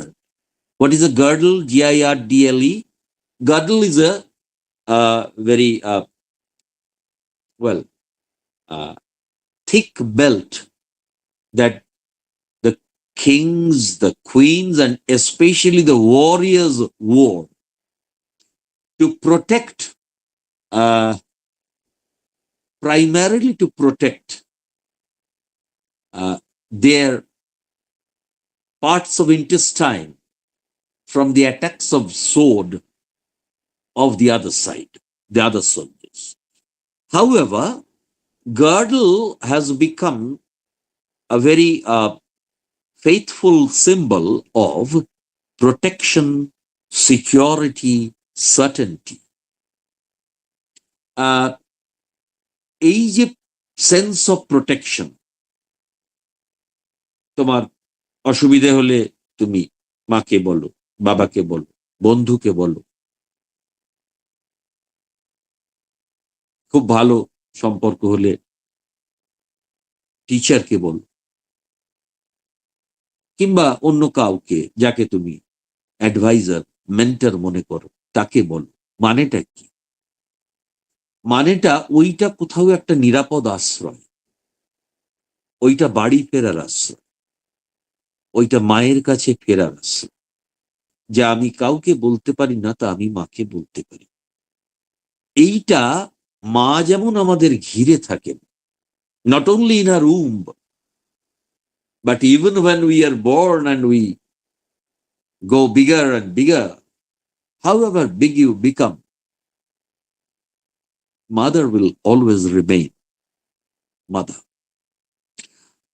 এই যে sense of protection, security, shelter, which the girdle gives or provides to a warrior. এইখানে বলছেন the sea like a girdle furled round human civilization. এইটার পেছনে একটা গল্প আছে, আমি এটা স্ট্যান্জাটা শেষ করে নিয়ে বলছি। retreating to the but now I only hear its melancholy long withdrawing roar. রোর আছে, রোরটা পাল্টে গেছে। আগেরটা কি ছিল? Grating roar of pebbles. এখন ফিরে যাওয়ার শব্দ পাচ্ছেন। এখানেও রোর আছে, but the waves are going back, retreating. And the waves are going back means the waves of faith, they are also going back, retreating, receding farther and farther from our lives, from humanity, from civilization, from the society. I only hear its melancholy, long withdrawing roar, retreating to the breaths of the night wind. down the vast edges drear and naked shingles of the world. আগে কি পেয়েছি? Pebbles being flung out now and then. এখন সামনে কি দেখছি? Not a full tide, not the calm, full, placid sea of the first stanza. But in the third stanza, we have a sea which is leaving behind it as the waves are receding. ঢেউগুলো ফিরে যাচ্ছে পাড়ে, বেলাভূমিতে, বিচে। Beach নিয়েই তো গল্প। বিচে কি ফেলে যাচ্ছে? Shingles, pebbles, but these are, Arnold calls, naked shingles of the world, which are symbolic of the degenerate civilization. Civilization is degenerating. So, to come to gradually to our conclusion, from the natural sea, the sea becomes a human sea. And এই যে লাইনটা দেখো, lay like the folds of a bright girdle furled, I'm sorry, আগের line থেকে পড়তে হবে, and round earth's shore lay like the folds of a bright girdle furled. This comes from a very ancient notion. যখন সমুদ্র যাত্রা শুরু হয়নি, যখন ম্যাপ তৈরি হয়নি, যখন বিশ্ব সম্পর্কে লোকের কোনো ধারণাই ছিল না, সেই সময় একটা সময়ে, মানে এটার অনেক ডিটেল আছে, এটার সঙ্গে রেনেসাঁ লার্জলি কানেক্টেড। যাই হোক, আমি অত কথাই যাচ্ছি না, সময়ের মধ্যে শেষ করতে হবে আমাদের। সেটা হলো, এটা একটা এনশিয়েন্ট নোশন, যেটা বিশ্বাস করতো যে সারা পৃথিবীতে একটাই সমুদ্র আছে বা একটাই নদী আছে। অ্যাকচুয়ালি ওটা ছিল নদী, একটাই নদী যা পৃথিবীটাকে ঘিরে রেখেছে, কারণ তারা তাদের চারপাশে জল দেখত এবং তারা তাদের দেশটাকেই বা তাদের জায়গাটাকেই পৃথিবী বলে ভাবে। So this comes from an ancient notion that one single sea surrounded the world. Arnold is just using it. Even if there are 7 seas or maybe 14 seas, doesn't matter. But faith, like a girdle, encircled us and gave us the sense of certainty, certitude, fullness, protection, and security. A girdle chilo belt, as I told you, symbolic of security and protection, which basically was a part of the warrior's armor. যোদ্ধার যে সাজ, তার একটা অন্যতম অঙ্গ ছিল এই girdle, this very, very, very thick belt. So, from secure girdle, the civilization is moving to naked shingles, which means from dreariness, aridity, dryness to, from fullness, placidity to dreariness, aridity, dryness. ওই যে edges drear, second last line of third stanza. So from secure tightness, সিকিউরিটির মধ্যে একটা tightness আছে, এটা জীবন থেকেই আমরা শিখি। আসলে জীবনের মতো কাটাই, আর লিটারেচারটা কোর্স হিসেবে পড়ি। ওই জন্য আমাদের লিটারেচারটা ভেতরে, মানে সবার নয়, অনেকেরই যায় না। সেটা হচ্ছে, দেখবে একটা বাচ্চা কাঁদছে, তাকে এ কোলে নিচ্ছে, ও কোলে নিচ্ছে, সে কোলে নিচ্ছে, তার কান্না থামছে। মায়ের কোলে গেলে মা কিরম এটা তাকে আষ্টে পৃষ্ঠে জড়িয়ে ধরে মানে প্রায় কোলের মধ্যে হারিয়েই যায় সে, তার কান্নাটা সাডেনলি থেমে যায়। এই যে বন্ধন, this bond of, this protective bond of secure tightness, এইখান থেকে চলে যাচ্ছে। The movement of the sea is, movement of the world is, movement of the civilization is to retreat, receding sea. এবারে বন্ধনটা খুলে গেলে কি হবে? Looseness, LWOC, looseness.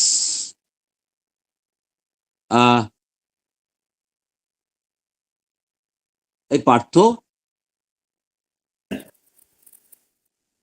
স্যার, এদের কি সেকেন্ড কামিং আছে? সেকেন্ড কামিং আছে স্যার, ইয়েস স্যার।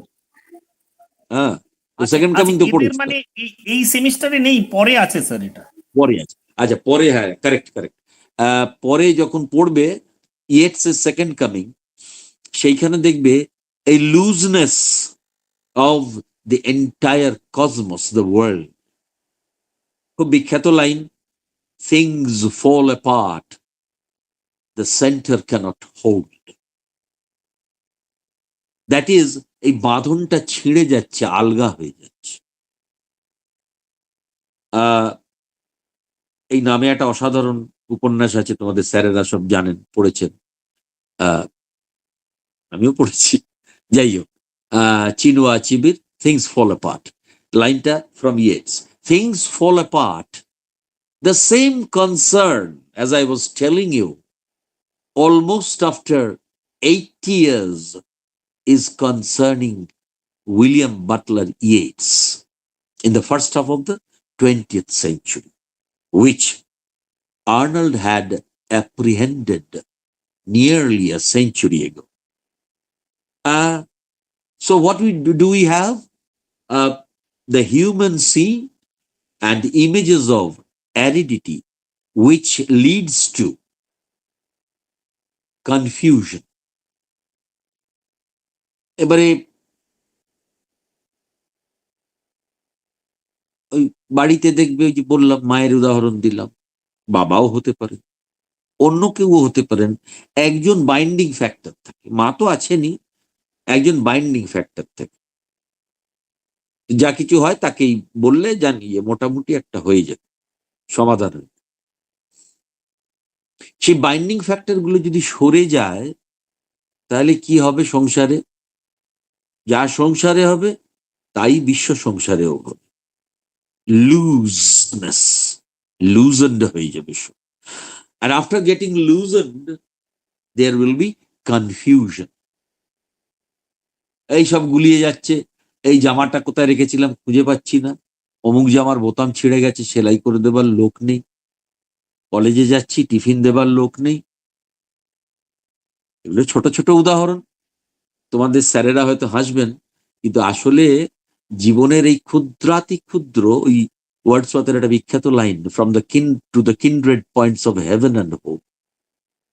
ওই মহাবিশ্বটা বুঝতে গেলে নিজের ছোট্ট বিশ্বটা থেকে শুরু করতে হবে, ওইখান থেকে ফ্লারিশ করতে করতে মহাবিশ্বে যায়। মহাবিশ্বটা আকাশ থেকে কিছু টপ করে পড়ে না। এবারে দেখো স্ট্যান্জা 4, তো এই confusion ultimately leads to war. That is stanza 4, begins with the line, ah love, let us be true to one another. মানে দুটো শব্দ উনি ব্যবহার করেননি, but they are very much present. Anybody বলতে পারবে কেউ? মানে আমার পড়ে এরম মনে হচ্ছে, সেটা হচ্ছে at least let us be true to one another. If the world loses faith, at least we too can trust each other. So Arnold here is actually holding up their light of love as the last flame of civilization. সভ্যতার শেষ শিখা, সেই প্রেম, সেই ভালোবাসা যা Arnold individualized world থেকে symbolize করে cosmic ওয়ার্ল্ডে ছেড়ে দিচ্ছেন। Love, let us be true to one another. কখন? when the world for the world which seems to lie before us like a land of dreams, শব্দগুলো খুব ভালো করে খেয়াল করবে। the world lies before us like a land of dreams, তা কিন্তু লেখেননি উনি। seems to lie before us like a land of dreams, যা মনে হয় স্বপ্নের জগৎ,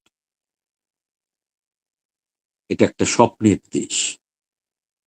the world which seems to lie before us like a land of dreams, হ্যাঁ সত্যি তো, it is a land of dreams, so various, so much variety, so beautiful, so much beauty, so new. Every day nature is renewed, the world is renewed, but has really. So Arnold is, well, hovering. Arnold is going to and fro from the quote-unquote ideal and the quote-unquote real. Hath really neither joy, nor love, nor light, nor certitude, nor peace, nor help for pain. আসলে এগুলো একটাও নেই। Maybe this is an overstatement.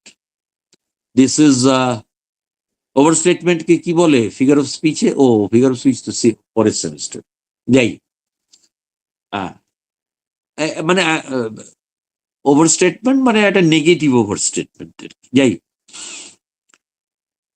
হয়তো এতটাও নয়, কিন্তু আর্নল্ডের কাছে তাই মনে হয়েছিল that this world has neither joy, look at the words, nor love, nor light, nor certitude, certainty, and also security, nor peace, nor help for pain, sympathy, camaraderie, friendship.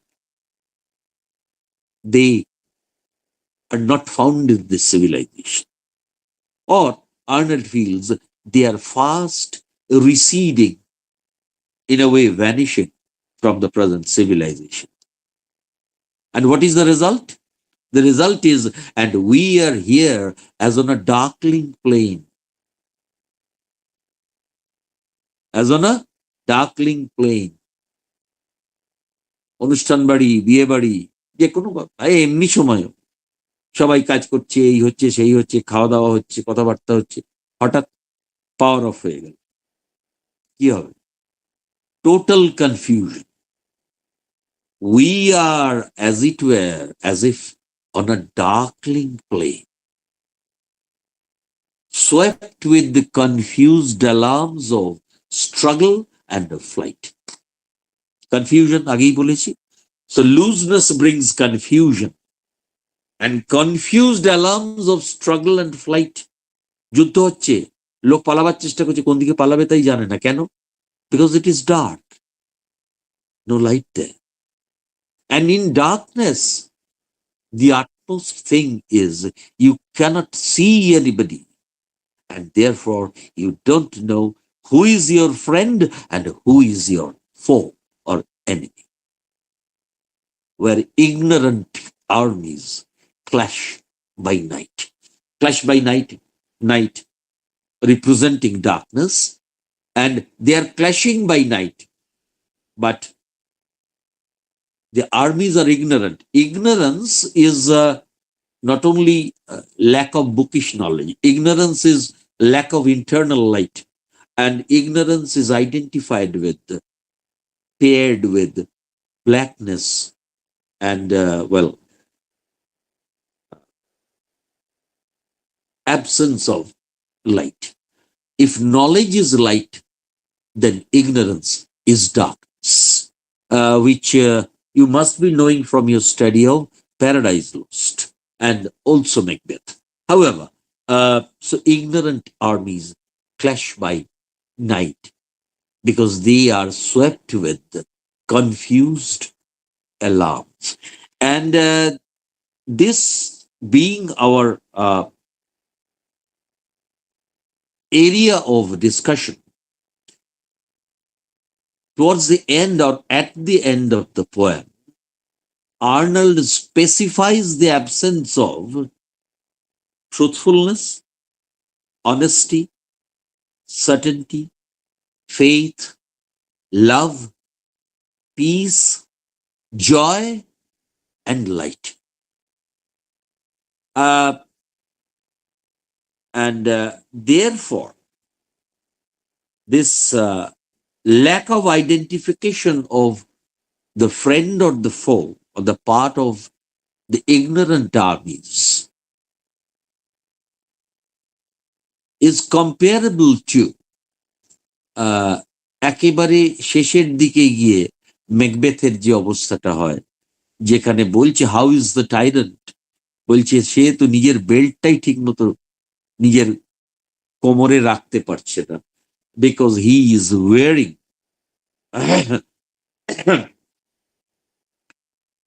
he is wearing a borrowed robe which hangs loose like a giant's robe on a pygmy's body. এই সমস্ত lack of balance, incongruity, এগুলো সবটাই আসে lack of knowledge, light, faith and love, এইটার থেকে. And therefore the symbol of sea in this poem is a metamorphic symbol which goes on changing, and it is metamorphosed, it undergoes the metamorphosis or change through bitter human experience or experiences. Thank you. Thank you very much.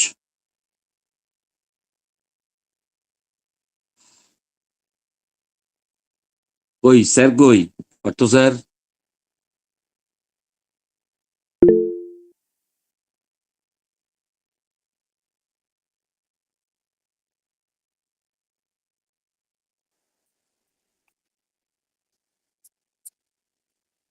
Shubham. Good afternoon, sir. Good afternoon. Sir, আমি বলছিলাম যে do you think that the loss of faith which you have talked about and the utilitarian mindset of the Victorian society fueled the First World War heavily or significantly, or the significance of the Victorian age was very tiny compared to the first half of the 20th century? Indeed, it a very good question. And ওই ইউটিলিটারিয়ান economy অত ডিটেলে তো বলার সময় নেই। লাসে fair economy যেটা বলা হচ্ছে, ওপেন মার্কেট ইকোনমি, ইউটিলিটারিয়ান ইকোনমি, এবং যে ইউটিলিটারিয়ানিজমের একটা মার্ভেলাস এক্সাম্পল হচ্ছে চার্লস ডিকেন্সের হার্ড টাইমস। এটা তো অবভিয়াস, নিশ্চয়ই it did have a very deep impact on the very abrupt changes in the First World War. কিন্তু এইটা অদ্ভুত আশ্চর্যভাবে এইটা ফার্স্ট ওয়ার্ল্ড ওয়ারে যতটা হয়েছিল সেকেন্ড ওয়ার্ল্ড ওয়ারে তার থেকে অনেক বেশি হয়েছিল। এবং if you have a very primary idea of the world history then, I mean during the wars or in between the wars, interwar period, you will see, এটা আমরা সবাই জানি বোধহয়, সেটা হচ্ছে ফার্স্ট ওয়ার্ল্ড ওয়ারের অ্যালাইজ অ্যাবসলিউটলি চেঞ্জ করে গিয়েছিল সেকেন্ড ওয়ার্ল্ড ওয়ারে। তার মানে কি দাঁড়ালো, গতকাল যে আমার বন্ধু ছিল আজ সে আমার শত্রু, আর গতকাল যে আমার শত্রু ছিল আজ সে আমার বন্ধু। আসলে ওইটাই ফোর্সি করেছিলেন Arnold, that we are clashing by night, আমরা জানি না কে আমার বন্ধু আর কে আমার শত্রু, and that's why we are swept with confused alarms. And the utilitarian economy যেটা বলছো তার রুট কিন্তু আরো অনেক পেছনে। এইটা connected to the rise of capitalism in the renaissance itself. এটা শেক্সপিয়ারের পরের দিকের প্লেগুলোতে সবকটাতেই পাওয়া যায়। ইনফ্যাক্ট গ্রেট ট্র্যাজেডিজে পাওয়া তো যাই, তার মধ্যে ম্যাক্সিমাম পাওয়া যায় কিং লিয়ার, যেখানে এই দুটো ভ্যালু সিস্টেমের একটা ট্রিমেন্ডাস কনফ্লিক্ট, এবং যে ভ্যালু সিস্টেমের কনফ্লিক্টে মানে লিয়ারের ঘোড়া কমে যাচ্ছে, প্রোটেকশন আর্মি কমে যাচ্ছে, 100 থেকে 50, 50 থেকে 25, 25 থেকে নীল, তারপর তাকে রাজপথে বেরিয়ে যেতে হচ্ছে রাজপ্রাসাদ ছেড়ে, এবং নদীর ধারে গিয়ে তার তো এখন আর মুকুট নেই, সে ওই অলিভ ব্রাঞ্চেস মাথায় বেঁধে নিজেকে রাজা ভাবছে। ওটা মার্ভেলাস ব্রেথ টেকিং ট্র্যাজেডি। এইটার পেছনেও আসলে ইউটিলিটারিয়ান ইকোনমি, কারণ যে ভ্যালু, শুধু ইকোনমি নয়, ইকোনমিটা আসলে একটা সেট অফ ভ্যালুজ এর জন্ম দিচ্ছে। যে সেট অফ ভ্যালুজ লিয়ারের, যে সেট অফ ভ্যালুজ গ্লস্টারের, সেই সেট অফ ভ্যালুজ তো এডমান্ডের নয়, সেই সেট অফ ভ্যালুজ তো গনারেল বা রিগেনের নয়।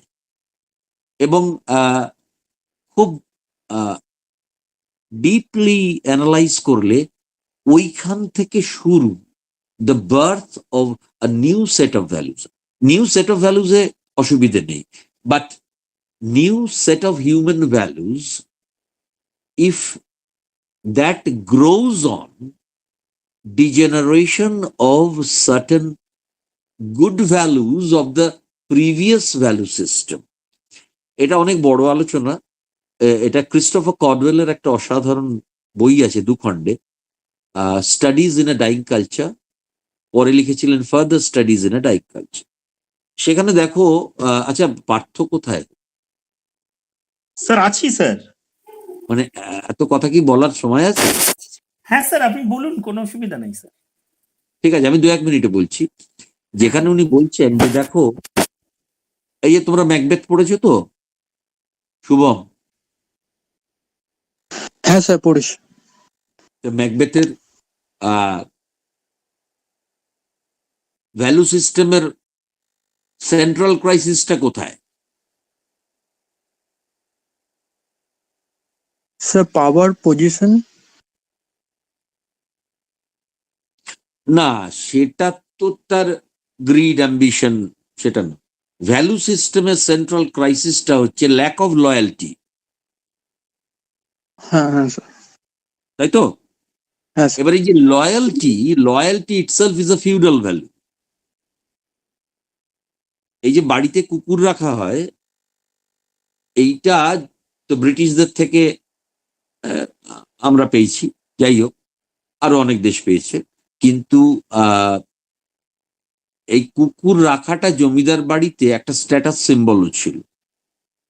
কারণ the pet dog serves as the watchdog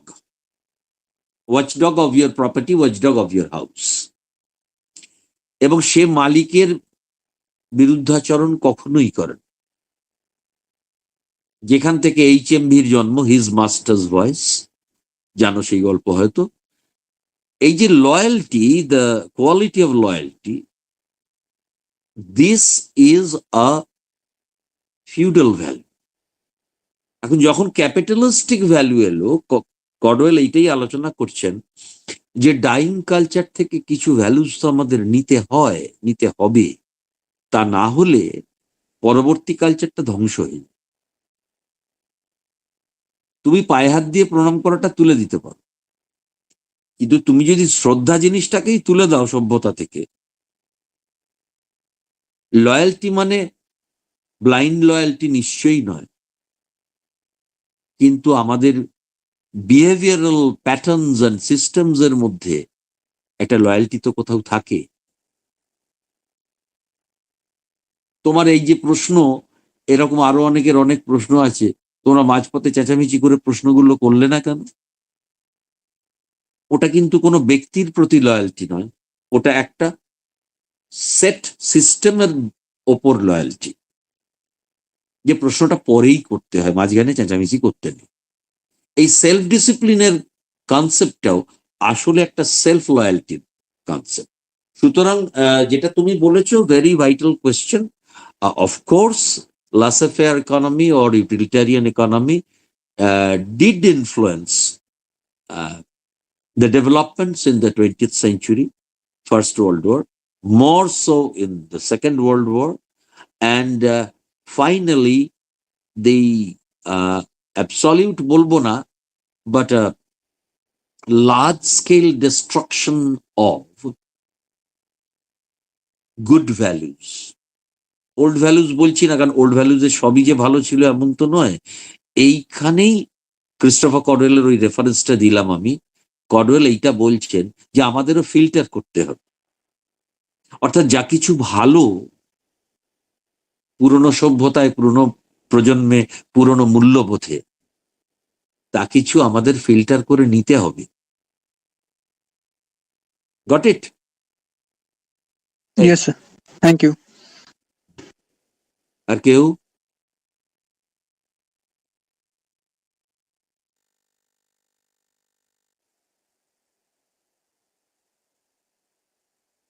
Any more questions? Shirma Banerjee, are the concepts of religion and faith shaken in this poem? না, সেটা নয়। আমি যেটা বলতে চেয়েছি, Darwin's theory shook the roots of institutionalized Christian faith. Arnold has gone much above religious faith. Arnold কিন্তু শুধু religious ফেথের কথা বলছেন না, বা হয়তো আদৌ বলছেন। আর্নল্ড হিউম্যান ফেথের কথা বলছেন, যেটা রিলিজিয়ানের সঙ্গেও থাকতে পারে, রিলিজিয়ানের বাইরেও থাকতে পারে, and it should reign, R-E-I-G-N, reign even beyond religion. So actually it is not the question of shaking the roots of religious faith, but rather Arnold actually was a man of the old guard, old schooling এরই লোক তিনি। সুতরাং তিনি এটাকে ভেঙে দেওয়ার কোনো কারণই নেই। আসলে তিনি দিন বা না দিন, in the Victorian period, post Darwinian টাইমসে, religious faith and religious belief system was largely shaken. Arnold, as a thinker and as a very rational and humanist thinker, Arnold's point was not pro-religion or anti-religion. Arnold's point was pro-faith.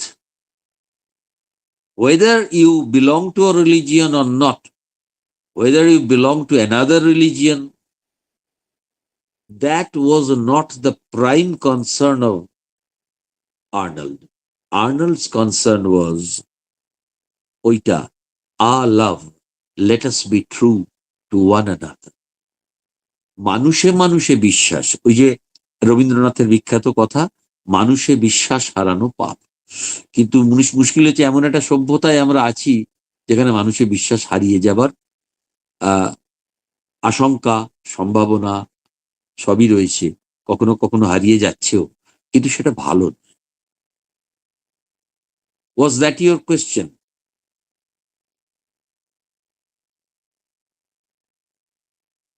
Chidmoy? Yes. Anybody else?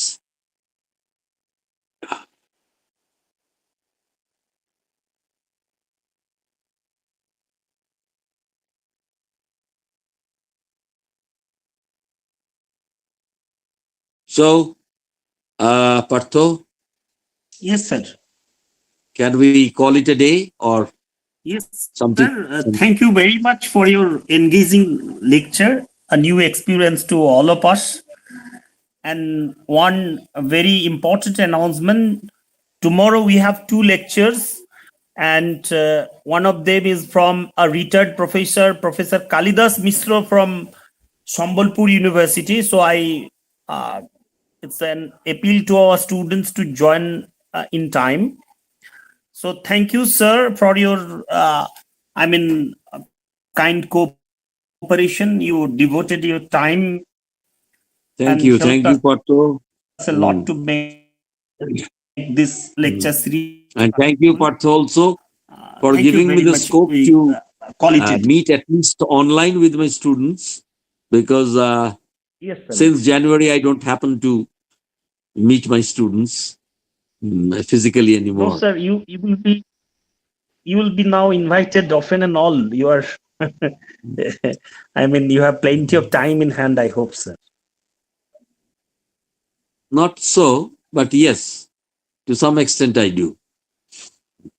Yes, sir. Yes, sir. Okay. Thank you, Partho. Thank you very much. Thank you, Yes, everybody, sir. all my students and participants, everybody. Thank you. Thank you so much.